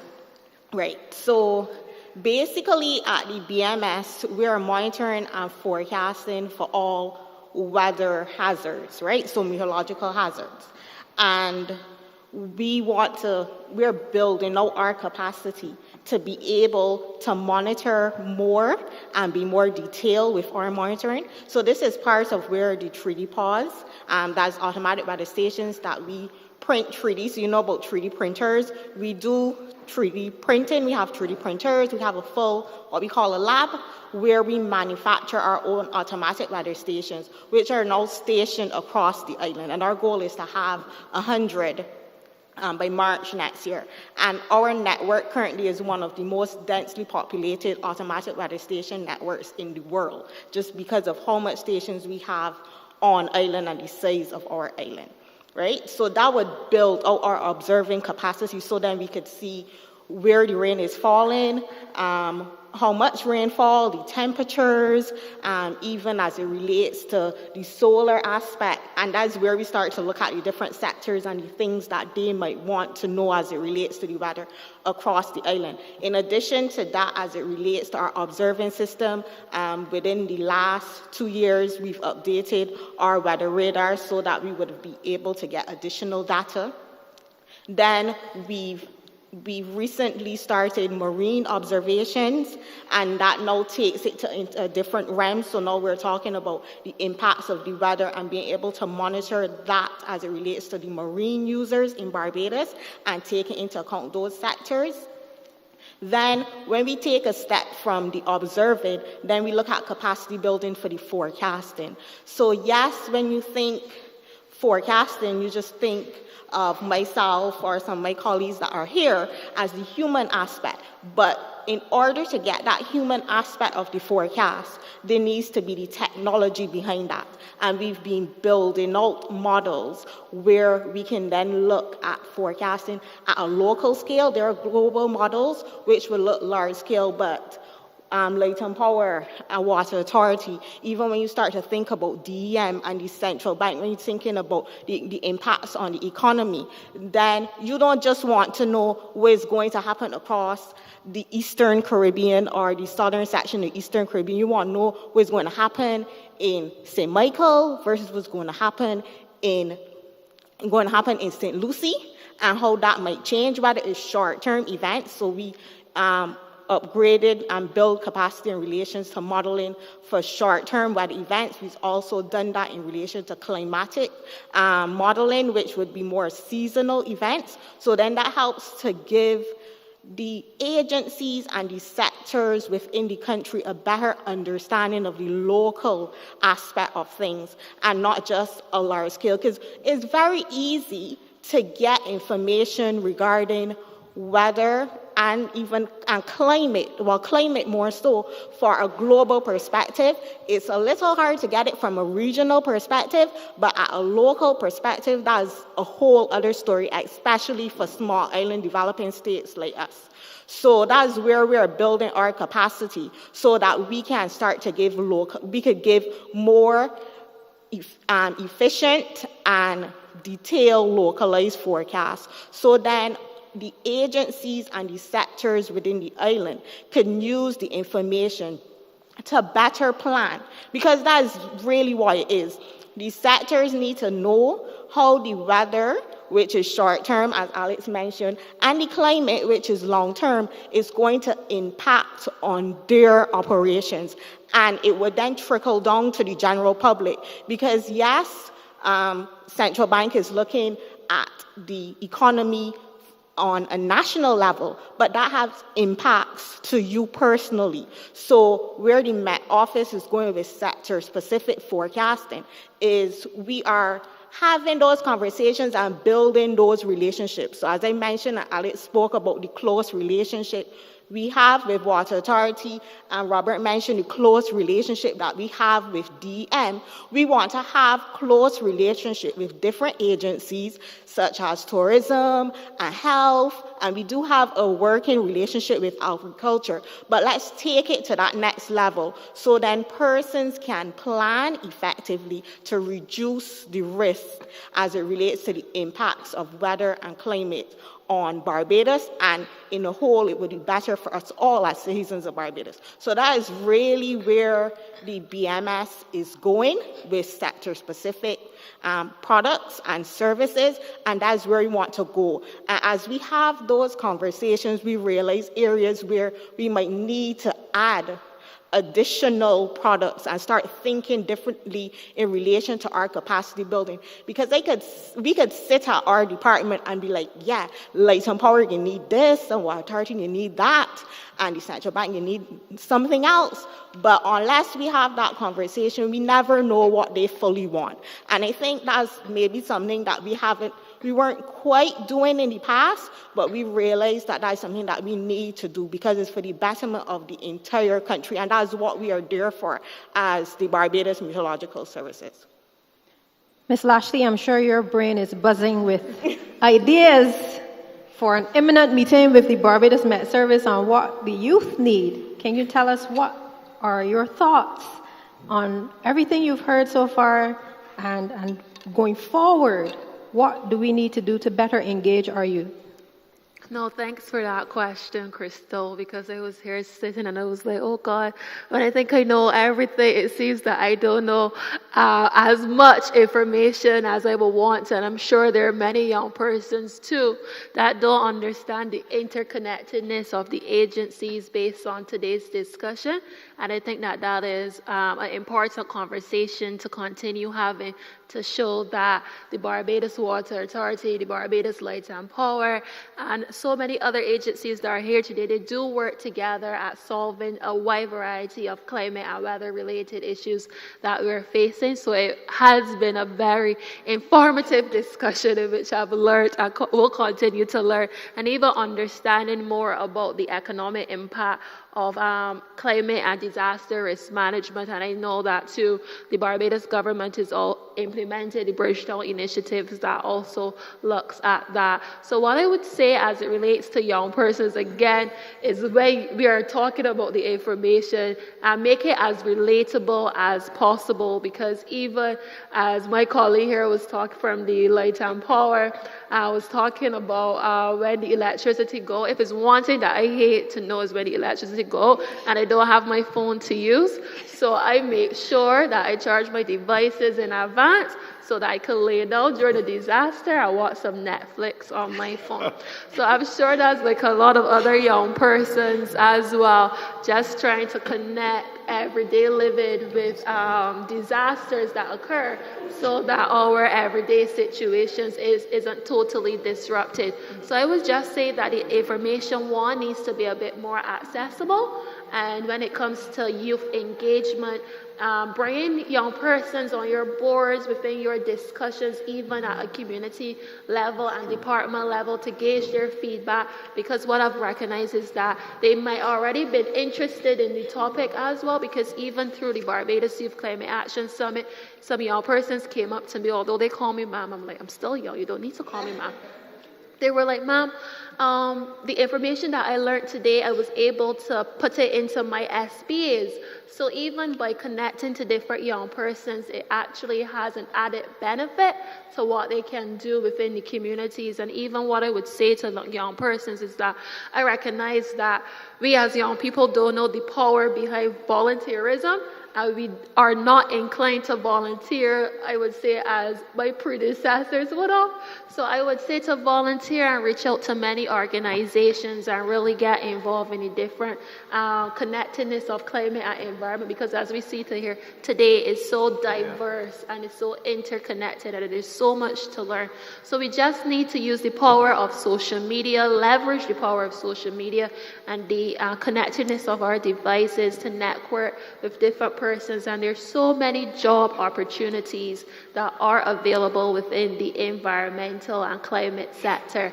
And if we can highlight that to our young people and show them the jobs that are available, because young people today want to know how I can make money, I need to know how I can survive. So once we could show them that the industry does have significant revenue streams and they have a role to play within the different jobs that are available within the environmental sector, I'm sure that we'll see some much added value and engagement on youth and disaster risk management.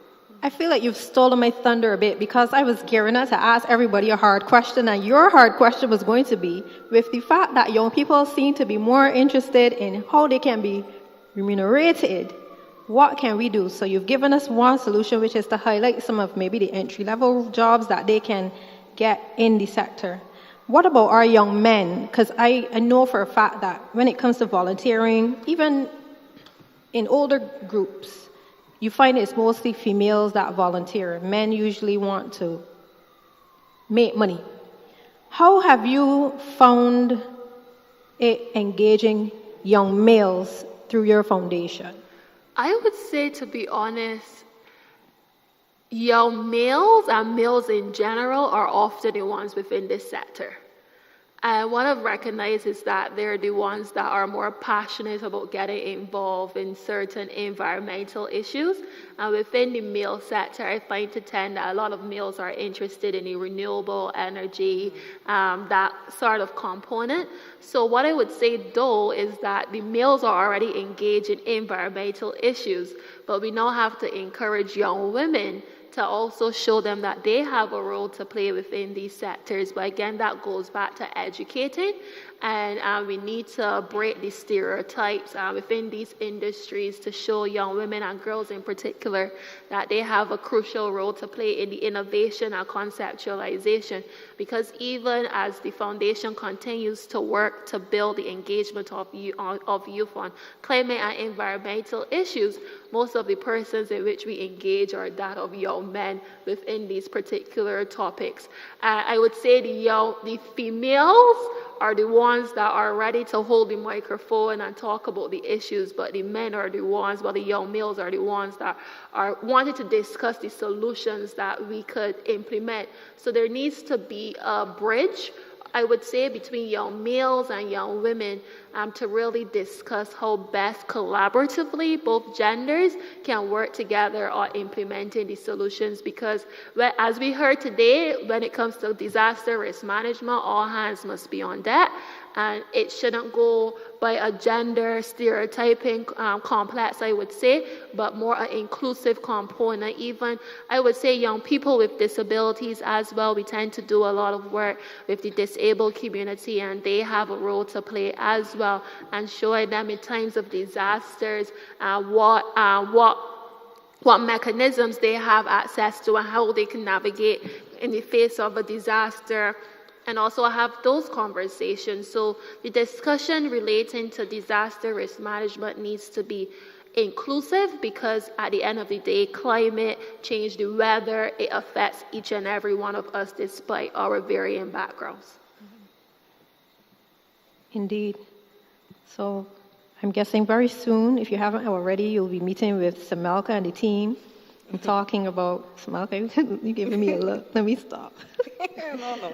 But I'm sure coming out of this series, we have indeed had a diverse panel selection, and based on the updates we've heard today, the Barbados Met Service has been having its one-on-one meetings with key stakeholders, so we look forward to hearing what will be the outcome of a meeting on the needs and the opportunities for our youth as it relates to this issue of climate, disaster, risk management, and the weather.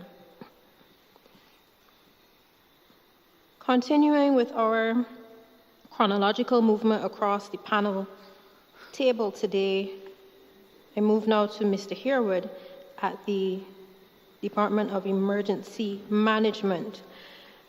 Earlier, we mentioned that your work does not only include preparing for hurricanes, but there's also tsunami preparation. As a matter of fact, I believe there was an initiative that was completed recently on the South Coast as it relates to tsunami preparation. Can you tell us about that?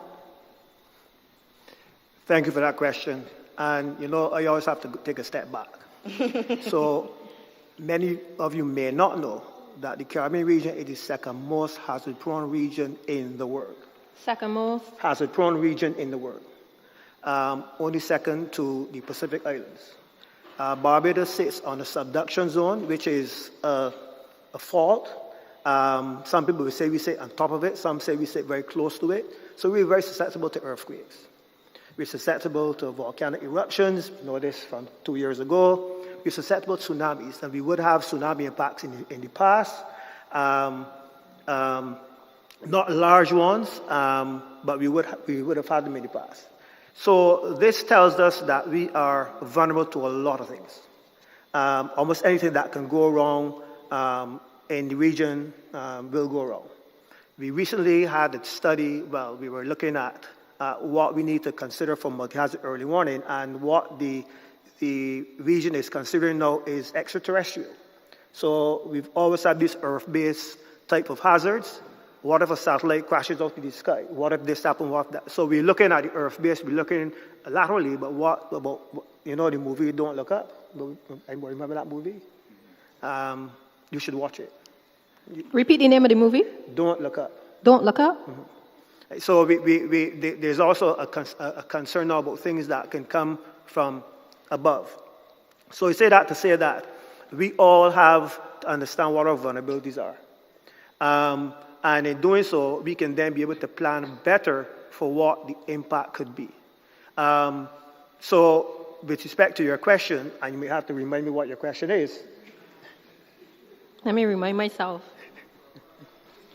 Recently, you would have done some tsunami preparedness activities on the South Coast. Correct. So we would have had, working with the ICG, the Inter-Caribbean Governmental Agency for, I forget the name now, so forgive me, a number of tsunami projects. So we have a tsunami evacuation site in St. Lucie, Spikestown, Whole Town, and we've just done our tsunami readiness program on the South Coast. I think the next one is in St. James, the Whole Town area. What this is meant to do is inform persons that, yes, we are susceptible to tsunami, and identify where our tsunami evacuation routes are and where the form-up zones are. So we would have practiced in the Christchurch area.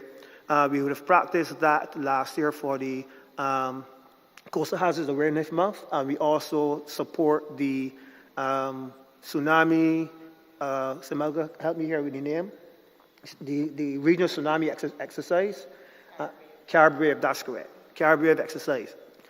So we are very integral in that process.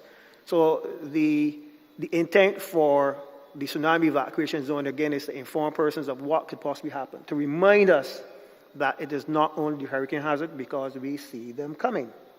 We talked about what are the tsunami warning signs, if you see recedes, what to do, etc., etc.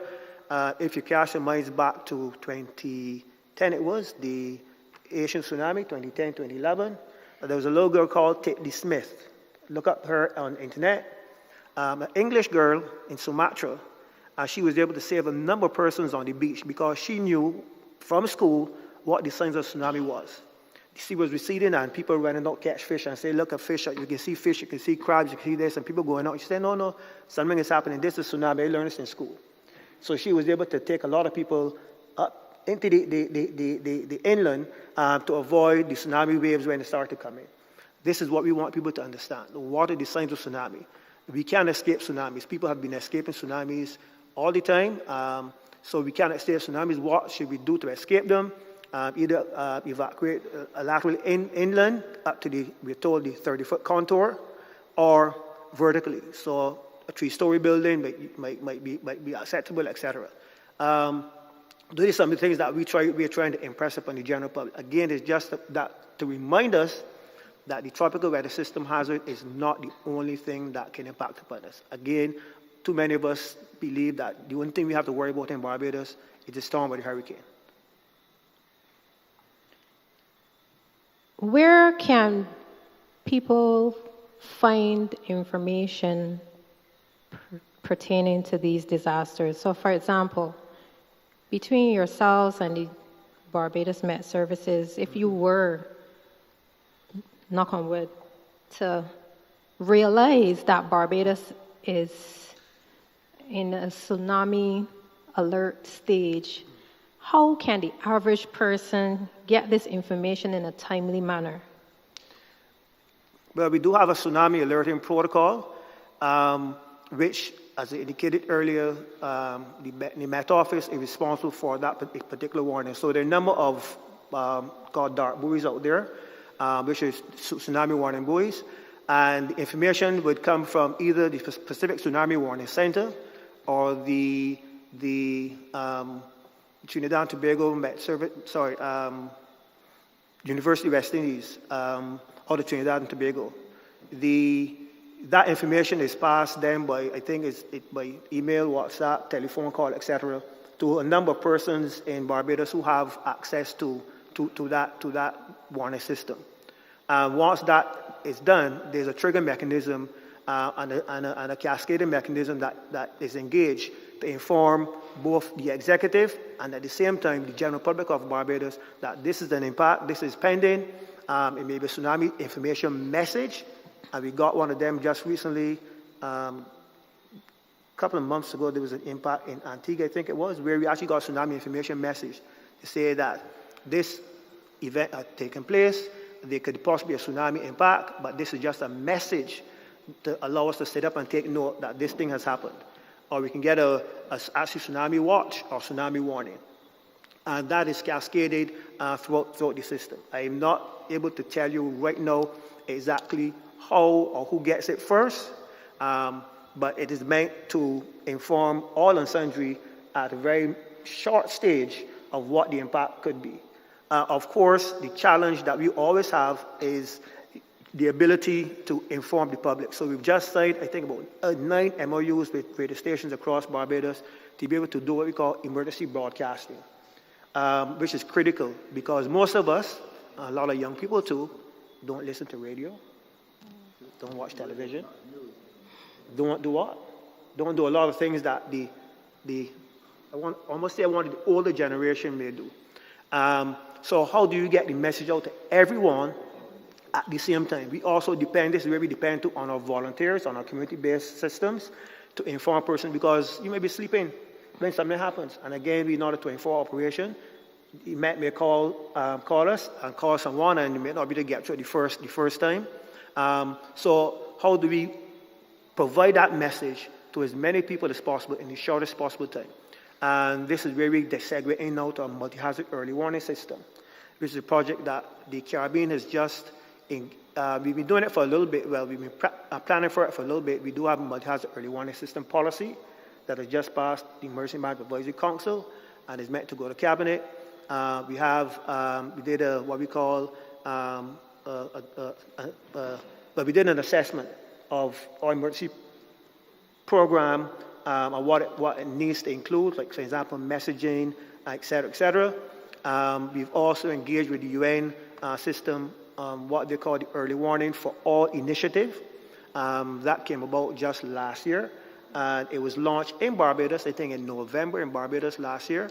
The head of the UNDRR, United Nations Office for Disaster Reduction, actually came to Barbados to launch that.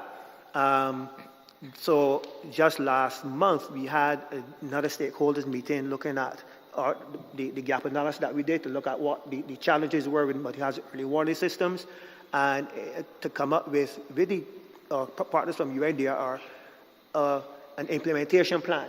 So we're working also with the implementation plan.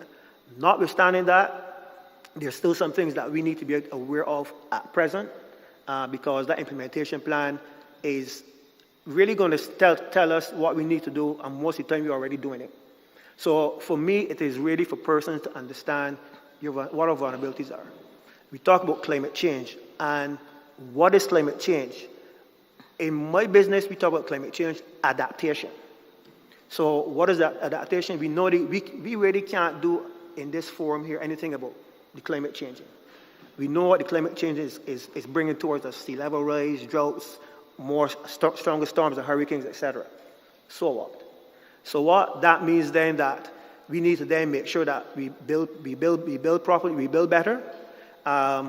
We have to protect our reefs. So we need to look at things like coastline protection, not building close to the high water mark, not building in floodplain. And if you're in floodplain areas, knowing what your contingencies are with respect to mitigation of flooding, all these types of things for adaptation to the climate crisis. Because at this stage, we can't revert it, but a lot of things we can do to help us manage it, right? Can you take another step back? I want to do this dance with you. Can you take another step back? I know you've taken a number this evening, and just explain the early warnings for all system that you mentioned, that initiative just now. Okay, so that is, I think it's 2030, if I'm not mistaken. The United Nations has indicated that all persons in the world should have access to early warning systems. The date may be a little off. And the Caribbean has taken the initiative to push it forward quickly. So our intent is so it's basically the same thing as our multi-hazard early warning system. but this is the UN's, the global name for it, if I could say that. So our intent is working with our partners, ensure that the public will have access to information as quickly as possible through all the modes of communication out there, and that they're also involved in providing information. So like, for example, where we have gullies and water courses with the estuaries going out to the sea, etc., where you know it'll be flooding, etc., to put in things like flood gauges. So you know when the water is rising, you hear a buzz or something, buzzing on a cell phone or something, so you know, okay, there's something happening there.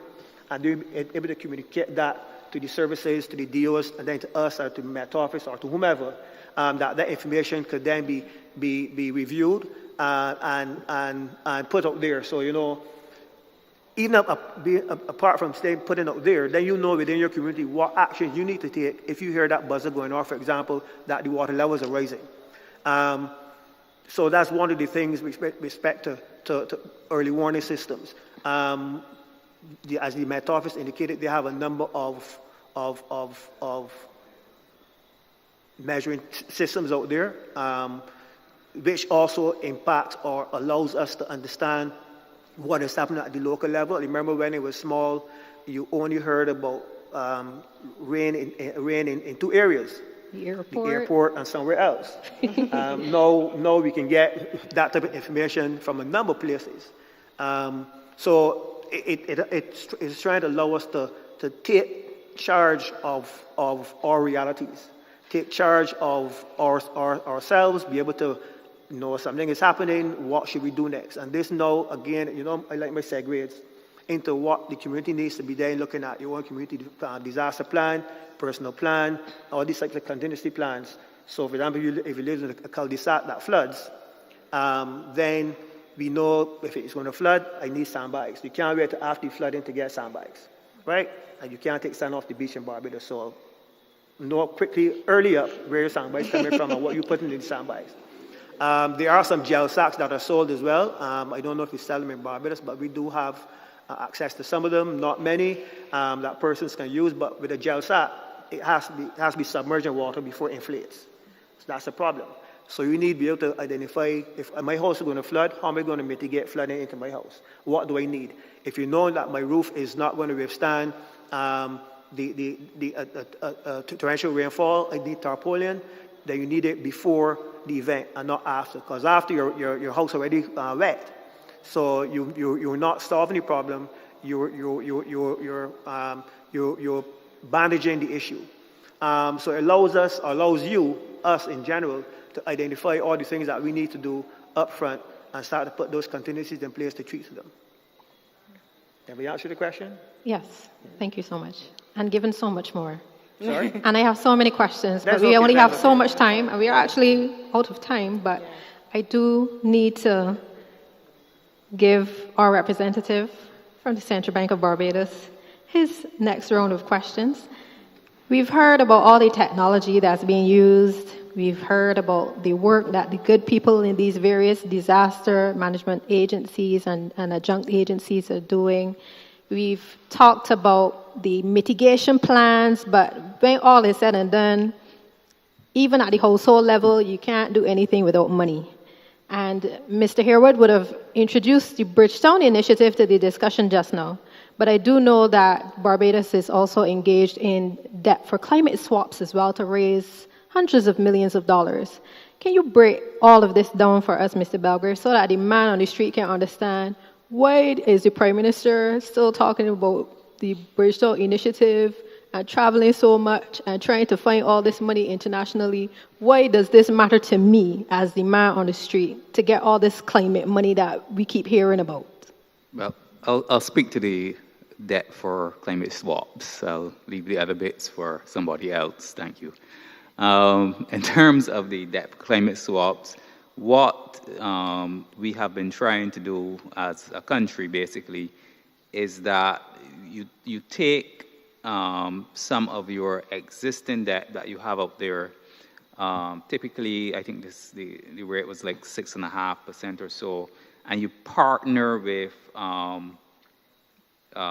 kind of international nature-based grouping. Our group was the Nature Conservancy.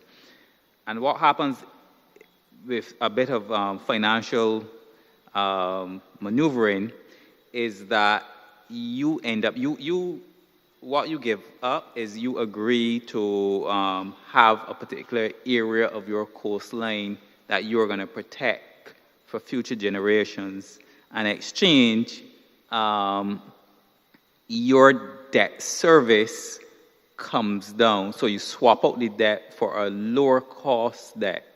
The cost, if you can call it a cost, because clearly you're going to benefit if you manage your resources. So it's basically an incentive for you to manage your natural resources, your environment better than you would in the past. So you're effectively committing to protecting certain areas in exchange for getting something of an ease on your debt. So it is financially beneficial to you and is beneficial to future generations of Barbadians because they would have the benefit then of that protected area, and this current generation wouldn't exploit it for our own particular benefit. So that is basically what how these swaps work. Belize did one, I believe they did one as well, and there are a couple of other ones that people are trying to develop throughout the world. So it's quite an innovative way of kind of dealing with climate and environmental management at the same time while managing down your debt. So help me to understand. If I have money that I borrowed from the IDB, as an example, at 4%, and I do a debt for climate swap, is there a second lending agency that's buying my debt from IDB and lending it back to me at a lower rate? I'm trying to understand. You're swapping out the debt. Basically, there's debt out there, say, in the market. The agency would buy out the higher cost debt, and you would effectively swap that debt for lower cost debt in exchange for your commitment to protect a rainforest or a coastal area or something. So you're basically, the debt that is bought back is commercial debt that is out there, is our commercial debt that we would have restructured in 2019. So you're buying that back, the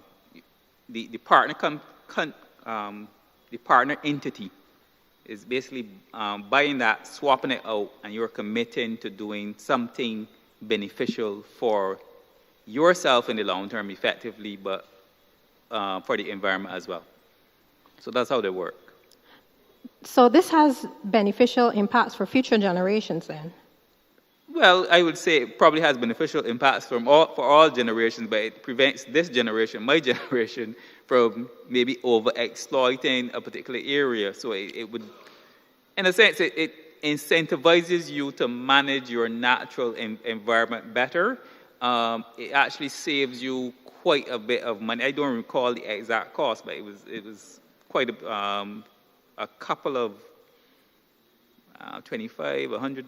I can't remember the exact cost, but it was a significant sum of money, millions that you were saving. So that incentivizes you to kind of take the correct path in terms of environmental preservation. So it creates fiscal space then? Very much so. Okay. I believe I understand. I hope that those listening understand the notion, the concept. Did you not to respond to the question about the other initiative, the Bridgetown initiative? But the Bridgetown initiative is a little more nascent, as still something that is developing. So I don't feel kind of qualified to really. I know the purpose of it in terms of climate justice and such forth, but I wouldn't delve into it yet because it's not kind of fully. It's not fully complete, so to speak. But the general parameters are there. You are looking at a significant increase in climate adaptation funding provided by the countries that would have generated most of the carbon dioxide in the atmosphere. That's a big part of it. Okay, so let me ask a more general question then. The Bridgetown Initiative, from what I understand, it speaks to this whole notion of, as you said, justice. We are in an age where we talk about diversity, equity, inclusivity, and accessibility, DEIA, and so on. For the central bank, I would imagine that traditionally you've taken a more traditional view of your planning where you look more at the economic impact. But based on this campaign and all that we're hearing and seeing online, there's a call for even entities like yours to not only look at the dollars and cents impact, but the social impacts. Would you say that the Central Bank of Barbados is making a shift in that direction to be more conscious not only of, or maybe you've always been that way, more conscious of not just the dollars and cents impact of what you are required to do, but the social and justice and equity impacts as well? Well, we've always looked at the broad impacts. It's kind of a myth that we just look at the dollars and cents. All economies effectively are trade-offs between individuals, governments, businesses, etc. In Barbados, you've had the social partnership working for years. Again, trade-offs. So we've always looked at that. Greening has become, and climate has become more important. I mentioned impacts really regulated for a big set of the financial system. So you have to look at these things to a large extent. You have to look at the equity of access to bank accounts, for example. That's something that we do look at. And our newest governor certainly has pushed that in terms of ensuring that there is at least one account out there that everybody can access without fees. And you look at financial deepening, ensuring that trying to bring innovative solutions in terms of the electronic means of accessing your money, basically. There's a lot of discussion about that in terms of using these techniques, and it's certainly very strong in like South America. They're using these techniques to kind of broaden access to finance and broaden access to financial products to groups that have traditionally been shunned by the formal financial system, right? Because the credit risk is higher, etc. So you do have to look at these things. These things are kind of metrics you look at and try to develop and improve on over time. So I would just defend the bank here a bit and say that, we do look at these things all the time. Fantastic. We have heard about an agency called the CCRIFF.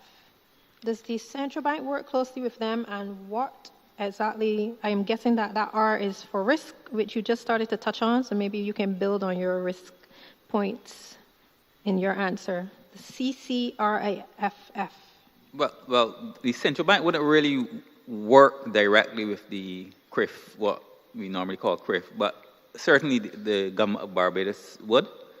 We are actually, I think we are the country that has accessed CRIF the most since its formation. I think is at least 8 times. Certainly the Minister Strong was talking about accessing CRIF for a recent rainfall burst that we had. We aren't the largest borrower, we aren't the largest recipient, because CRIF is basically an insurance, is what they call a parametric insurance. Parametrics in the sense that it's not a traditional type insurer whereby a disaster hits you, your roof gets blown off, the insurance adjuster comes out and you basically says you can get X, Y, Z. Parametric is you can get a lot faster service or faster receipt of funds because there's a pre-agreed formula. When a weather system hits a certain threshold, you get a payout of X.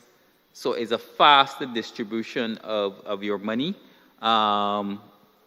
It is something that is actually unique to the Caribbean. I think is the only one that we have this multi-country parametric insurance pool. And it has worked pretty well. I mean, Haiti has been a massive recipient of parametric insurance when they had the earthquake that destroyed most of the housing. So it's something that I hope will continue to be supported by our governments, because quite frankly, you know, we do live in a very disaster-prone area, and while we're fortunate to be kind of on the edge of it, I think it's a very valuable organization to be part of. And a pioneering one based on what you're saying. Yes. All right, so since we had a larger panel, I am guessing I have a little bit of leverage to ask another round of questions before we ask for closing comments, because I do have a number of questions that I want to ask. Samalka, give me a wink or something. All right, I'm going to take liberty. As it relates to the Barbados Light and Power, certainly one of the very topical issues is this one of renewable energy, and we've heard about justice and the fact that Barbados has mandated that every household should have the ability to put some panels on their roof. That's justice. So it's not only certain people, as we were saying, Beijing parlance, it's any household. Anybody. But you would have educated us earlier to the fact that once you start doing that, there's certain volatility that is introduced. Correct. Can you go into some more detail as it relates to that, and how we can look forward to insulating ourselves from climate change through renewable energy? Right. So what I would have said earlier would have been that as we head towards 100% renewables for 2030, we're at the stage now where we need to have not just solar and wind and intermittent renewables on the grid, but we need the batteries as well. So what would have happened over the last 5 years or so? You would have had a large influx of solar. And yes, it was good, and it was in the early stages. So in those days, the ratio of our fossil fuel-based plant versus solar would have been, the ratios would have been small, and therefore the impacts of solar would have been very marginal. What we're seeing on a daily basis, as I alluded to earlier, would have been changes in frequency. So we're supposed to provide 50 hertz frequency, as well as a voltage, a stable voltage, typically for homes of 115 volts or 230 volts AC. What we found is with the higher proliferation of solar, the frequency the frequency fluctuates. You all wouldn't see it because it fluctuates in milliseconds. We've also seen voltages also fluctuating. We're supposed to provide a plus or minus 6% margin on voltage. If you get excessive voltage, it tends to damage equipment. If you get under voltage, your equipment tends to not want to work. And what we're trying to do is mitigate. So we've told the government, we would have advised them that once we reach 100 megawatts of distributed solar, and when they talk about distributed solar, that is anybody out there with a solar or renewable plant. Once that threshold is reached at 100 megawatts, that is the point where we're saying, whoa, it's too much for us to be able to handle. What's happening, though, is to allow for the further penetration of renewables. We are working alongside with the government and with some other stakeholders in terms of the battery storage aspect, and trying to get to fast track battery storage installation in the island over the next 18 to 24 months, so that the solar penetration can continue. And that's the way we're trying to obviously to reach that 2030 target. Would you say we're still on target? The target has always been a challenging one, and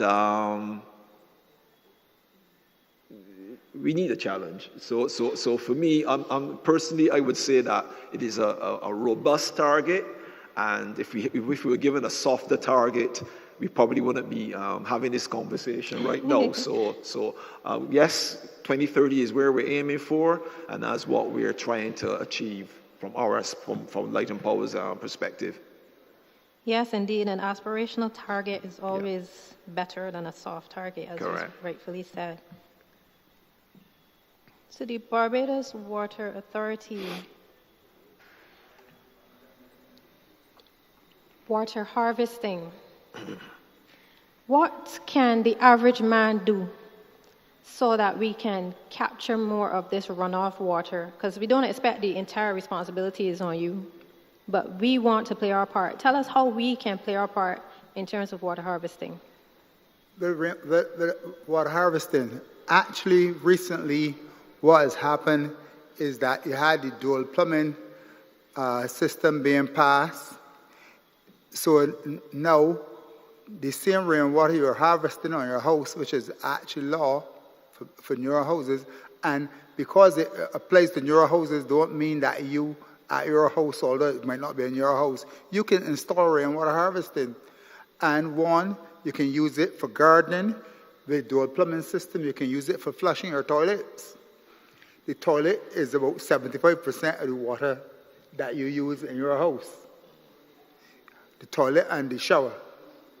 Because we like to bathe long, and you go to the toilet regular, and everything you go to the toilet, you flush. Also, what you could also do that will save some of the rainwater you stored and save some of the rainwater, some of the pipe water coming to your house, is just take one of these bottles, fill it with water, and place it in your cistern. A very easy thing. Each time you flush that toilet, you save this amount of water. Because this water can't get over there. So if you put this in your cistern full, each time, remember you got to fill it, because if it's empty, there's air, it can float. So you fill it with water, and each time you flush the toilet, you are saving that amount of water. Right? Also, sometimes people have the rainwater systems. They don't know what to do with the water besides washing the car. They might not have enough area to plant a significant garden. Well, then, if you get a small well, run it back in the ground. So that instead of going off the hard surface, you got a hole and run it into the ground. That is significant recharge into the aquifer. So therefore, now you just use a direct conduit there into the aquifer, and you can dig it a certain amount of feet, so it can filter through the rock and go back into the aquifer. All that will act as recharge to the aquifer. Even if you're far away from a water source and you're close to the coast, it will still recharge the aquifer in keeping the salt water interface at bay. So things like that. Dual plumbing, using it for flushing your toilets, use it for watering your garden if you have a garden, use it for washing your car, and return it to the aquifer. So those are options that you have. Now, in the Northern Caribbean, a lot of people use roof water catchment systems for potable water, right? But if you're going, by law we don't advise that here. But basically, if you're going to use it inside your house, all you need is a leaf trap, a first flush system, because you can get leaves and they fall on your roof sometimes. That you don't get blocked, because you don't want the gutters to be blocked, because if the gutters block and water settle, dengue, chikungunya, and you don't want that either. So therefore, you want your roof catchment systems to be free of that blockage. Their tank is properly covered to stop mosquitoes getting in the tank. But in that case, the overflow from your even the overflow from your tank, because you'll be surprised how quick a 1,000-gallon or 2,000-gallon tank just get filled in the rains we had the other day. So your overflow now can still go in the ground. So therefore, you're still recharging. And you have the tank there to flush your toilets and so forth. And the dual plumbing system will tell you how it should plumb, the number of non-return valves it should go, the color of the pipe, things like that. No, you don't have to bore through replumb your house. You can do it on the outside walls and link to those areas, so it isn't as expensive. But a publication will be coming from a combination between Barbados Water Authority and the Environmental Protection Department in collusion with the Ministry of Health to further educate the public on these issues. That was going to be my next question. So thank you so much for letting us know that we'll get more information and perhaps more bite-sized data. No, we do a lot of training. You see the lady over there? That fleshy look over there? So, it's good to hear that the schools are talking back about water conservation, about environment and climate change, because we at the Barbados Water Authority does a lot of that training in the schools, from primary school straight back to community college. Fantastic. Folks, we are opening the floor now to your questions. Are there any questions from the audience?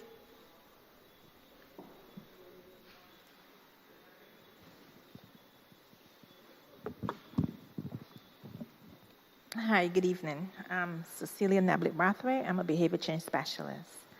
I want to applaud the Met Office for this program this evening. It was very informative.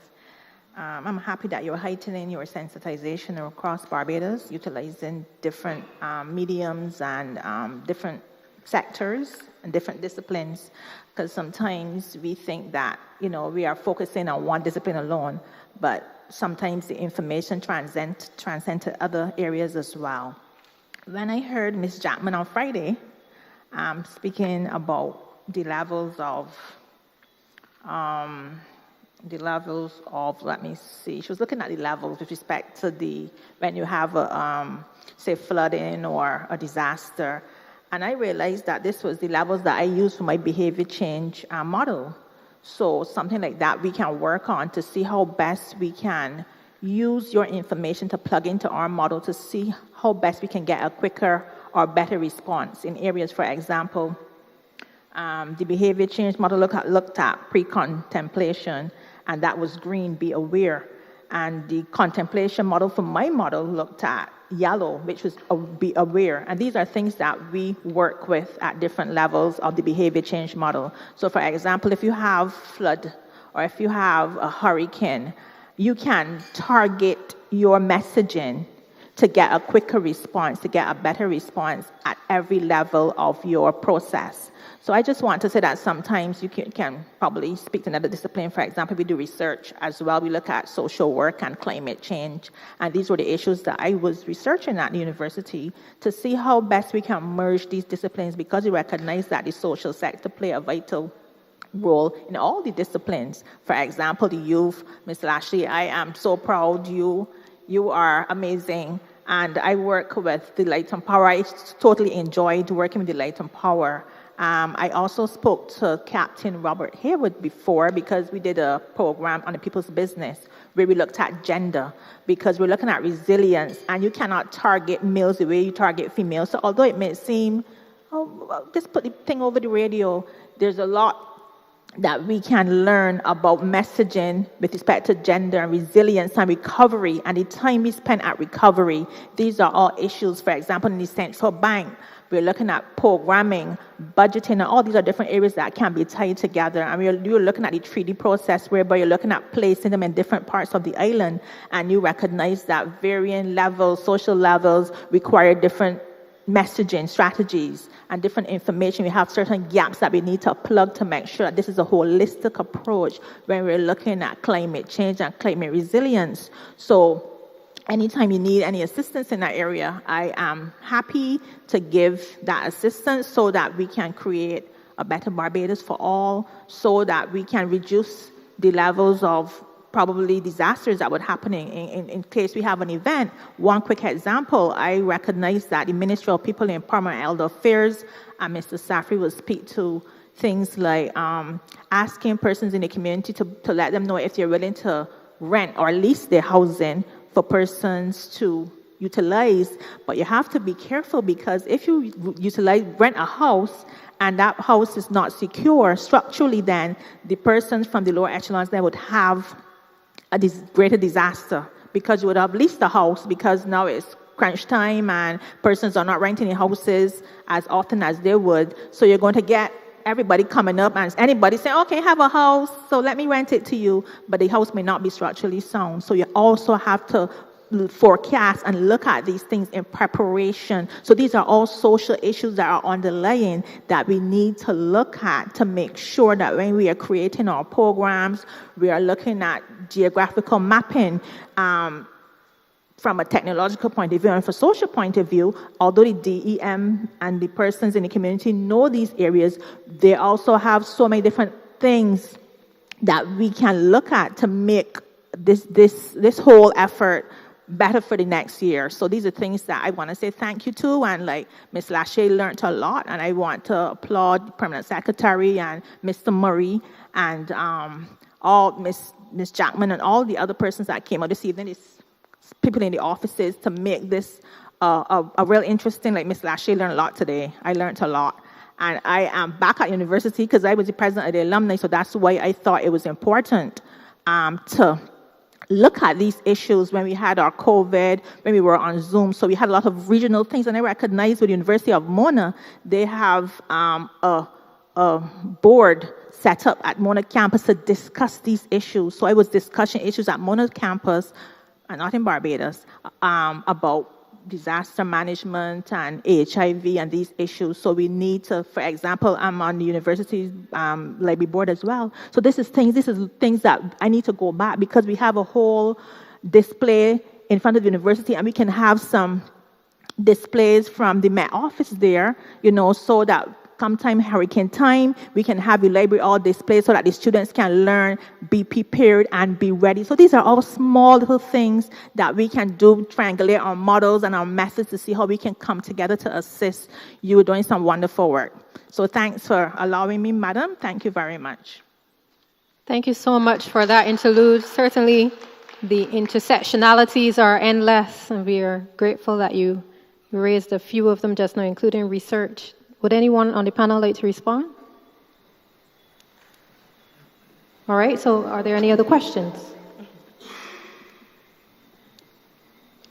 There being no other questions, Mr. Speaker, we have some questions for you to win some prizes today, and I'll try to go through them quickly. The first question: what are the colors that the Met Office uses for its impact-based forecasting, and what do each of the colors mean?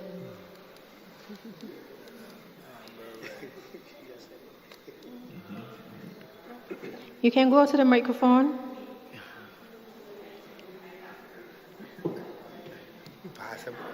Once again, what colors does the Met Office use for its impact-based forecasting, and what do each of the colors mean? I have green, like showers, yellow, be aware, orange, impact, red, danger, take action. Samelka, can we give it to her? I think somebody else has an answer, so you see if it's a little closer. So I have green. Hold on 1 second. Sorry. Green, no action. Yellow, be aware. Orange, watches, significant impact. And red, warnings, take action. Yeah. Very good. That closer. Can we have your name? Someone from the team take her name? Nadia Sukram. Nadia Sukram. Nadia is our first winner. Second question.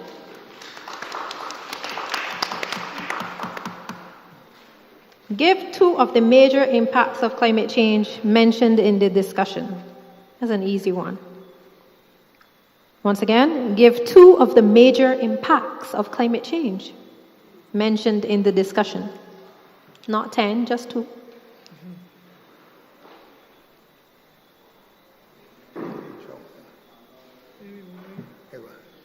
For each of these questions, there are prizes.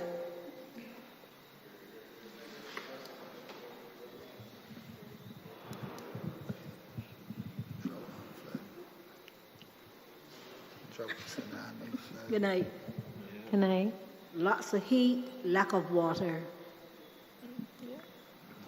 Sounds good. Can we get your name? Sorry. Kathy Harris, St. Michael West, DEO. Kathy Harris. Question 3. Where can you access weather alerts issued by the Barbados Met Service?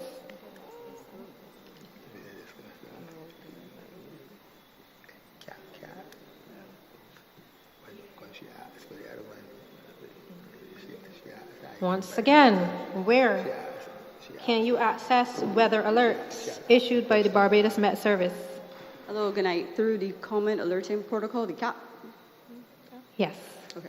What's your name? Caroline Blenman. Caroline Blenman. Caroline Blenman. Blenman. Yeah. Okay, congratulations to you. You are our 3rd winner. Question 4 of 7. Name 3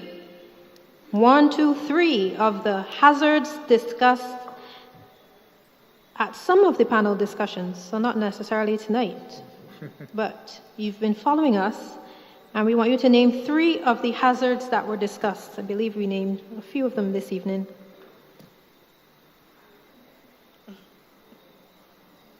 Y'all don't know what in these prizes? It could be money. It could be a ham.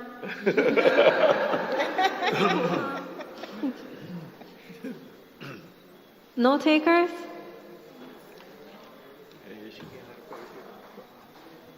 Hi again.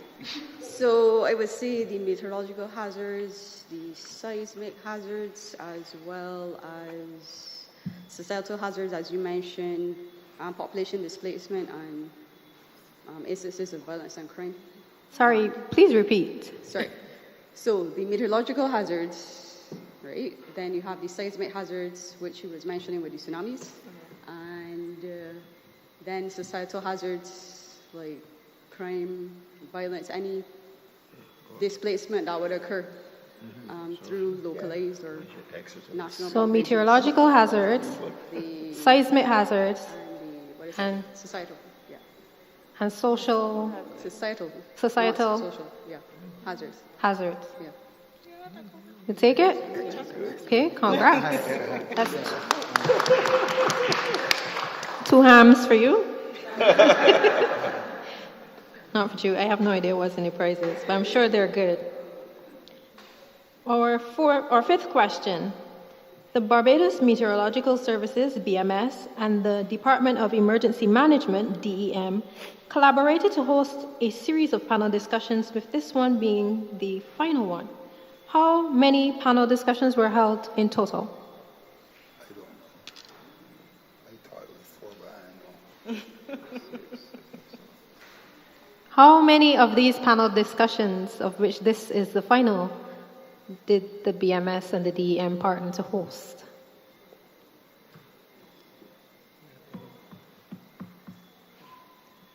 I'll give you 2 guesses. Whoever comes to your microphone. But if the first one is right, then you don't need the second one. 4. There were 4? Try again. 6. Correct.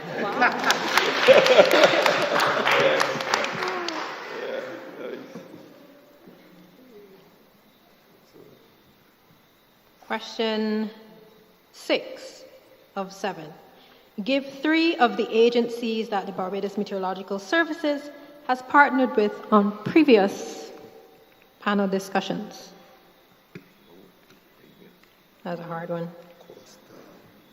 3 agencies.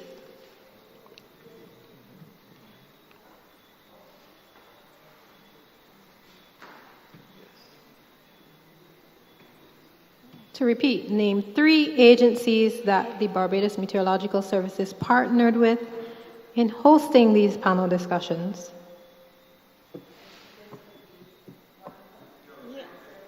Previous. You're asking me to give you a hint? Are you on phone a friend?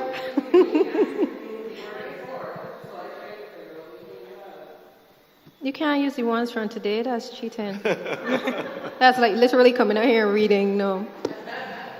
I remember there was one at Hawthorne with Coastal Zone. Coastal Zone Management Unit, yes, Yeah. that's one. Alex? Tourism? Who? I just remember the one at Hawthorne. You said something just now. Right. That was Coastal Zone, tourism. Tourism, which agency? Do you remember? I can't remember exactly. Probably, yeah, makes sense. Yeah. Which one? BHT. BHTA, that's 2. One more. You could take me too. You would take the 2? Thank you.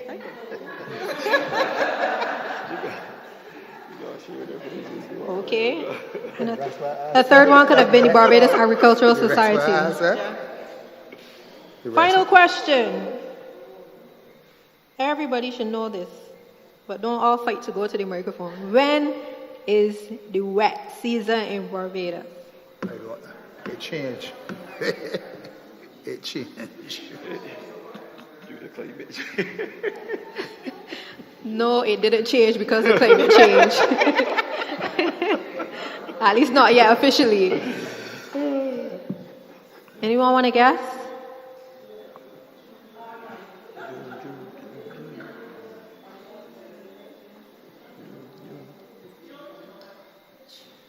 June to November. Correct. June 1st. Yep. All right, so I believe we have all the names of the winners and how many times they won. No worry about fighting over and a half this evening.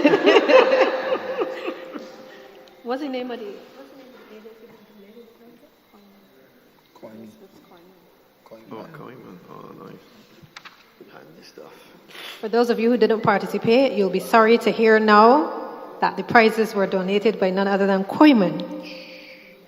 Yes. Nice. So they're going to be nice. And we thank Koiman so much for their donation.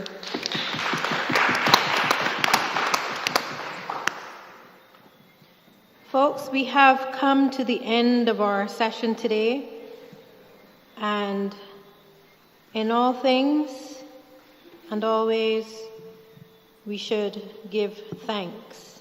And we're very happy to have the chairperson of the St. Michael Northwest DO, Ms. Doriel Gill Skinner, to deliver this evening's vote of thanks.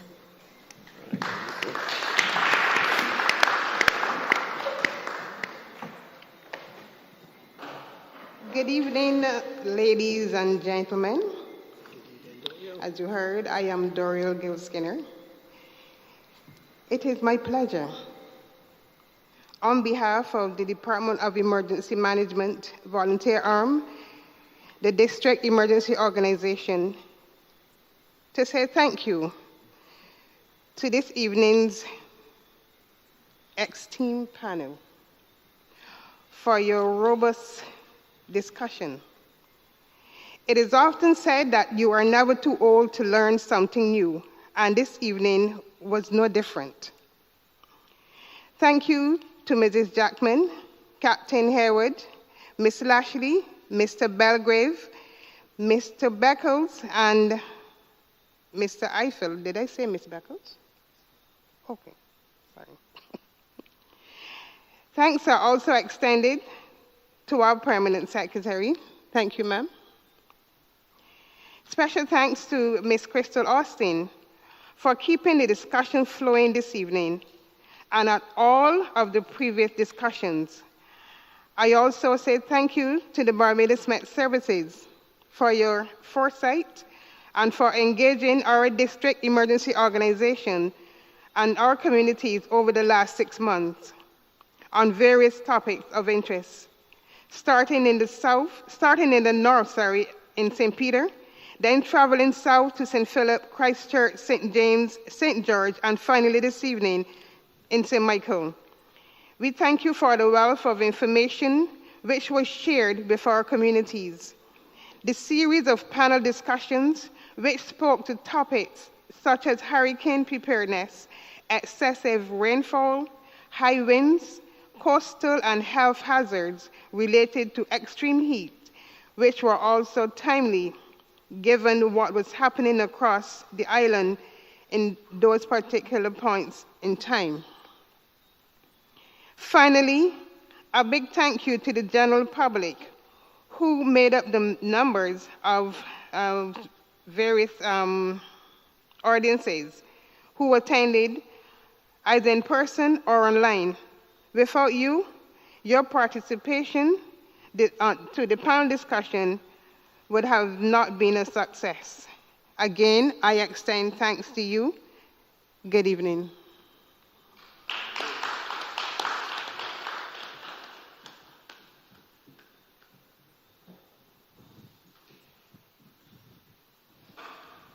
Thank you so much, Ms. Gill Skinner, for that very well said vote of thanks.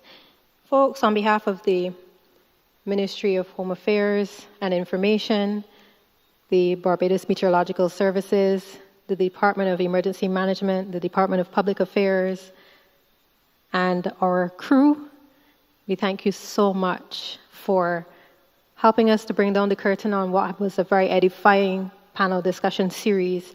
We trust that you would have taken all of the advice, the suggestions, and the information and made good use of it to navigate all of the weather that we have been experiencing this year. We are just about at the end of the current wet season, and we encourage you to continue to be prepared, continue to volunteer so that we can quickly recover. Follow the agencies on their various social media channels, their various apps, to make sure that you continue to remain up to date on the latest developments. As I always like to say, if you want to go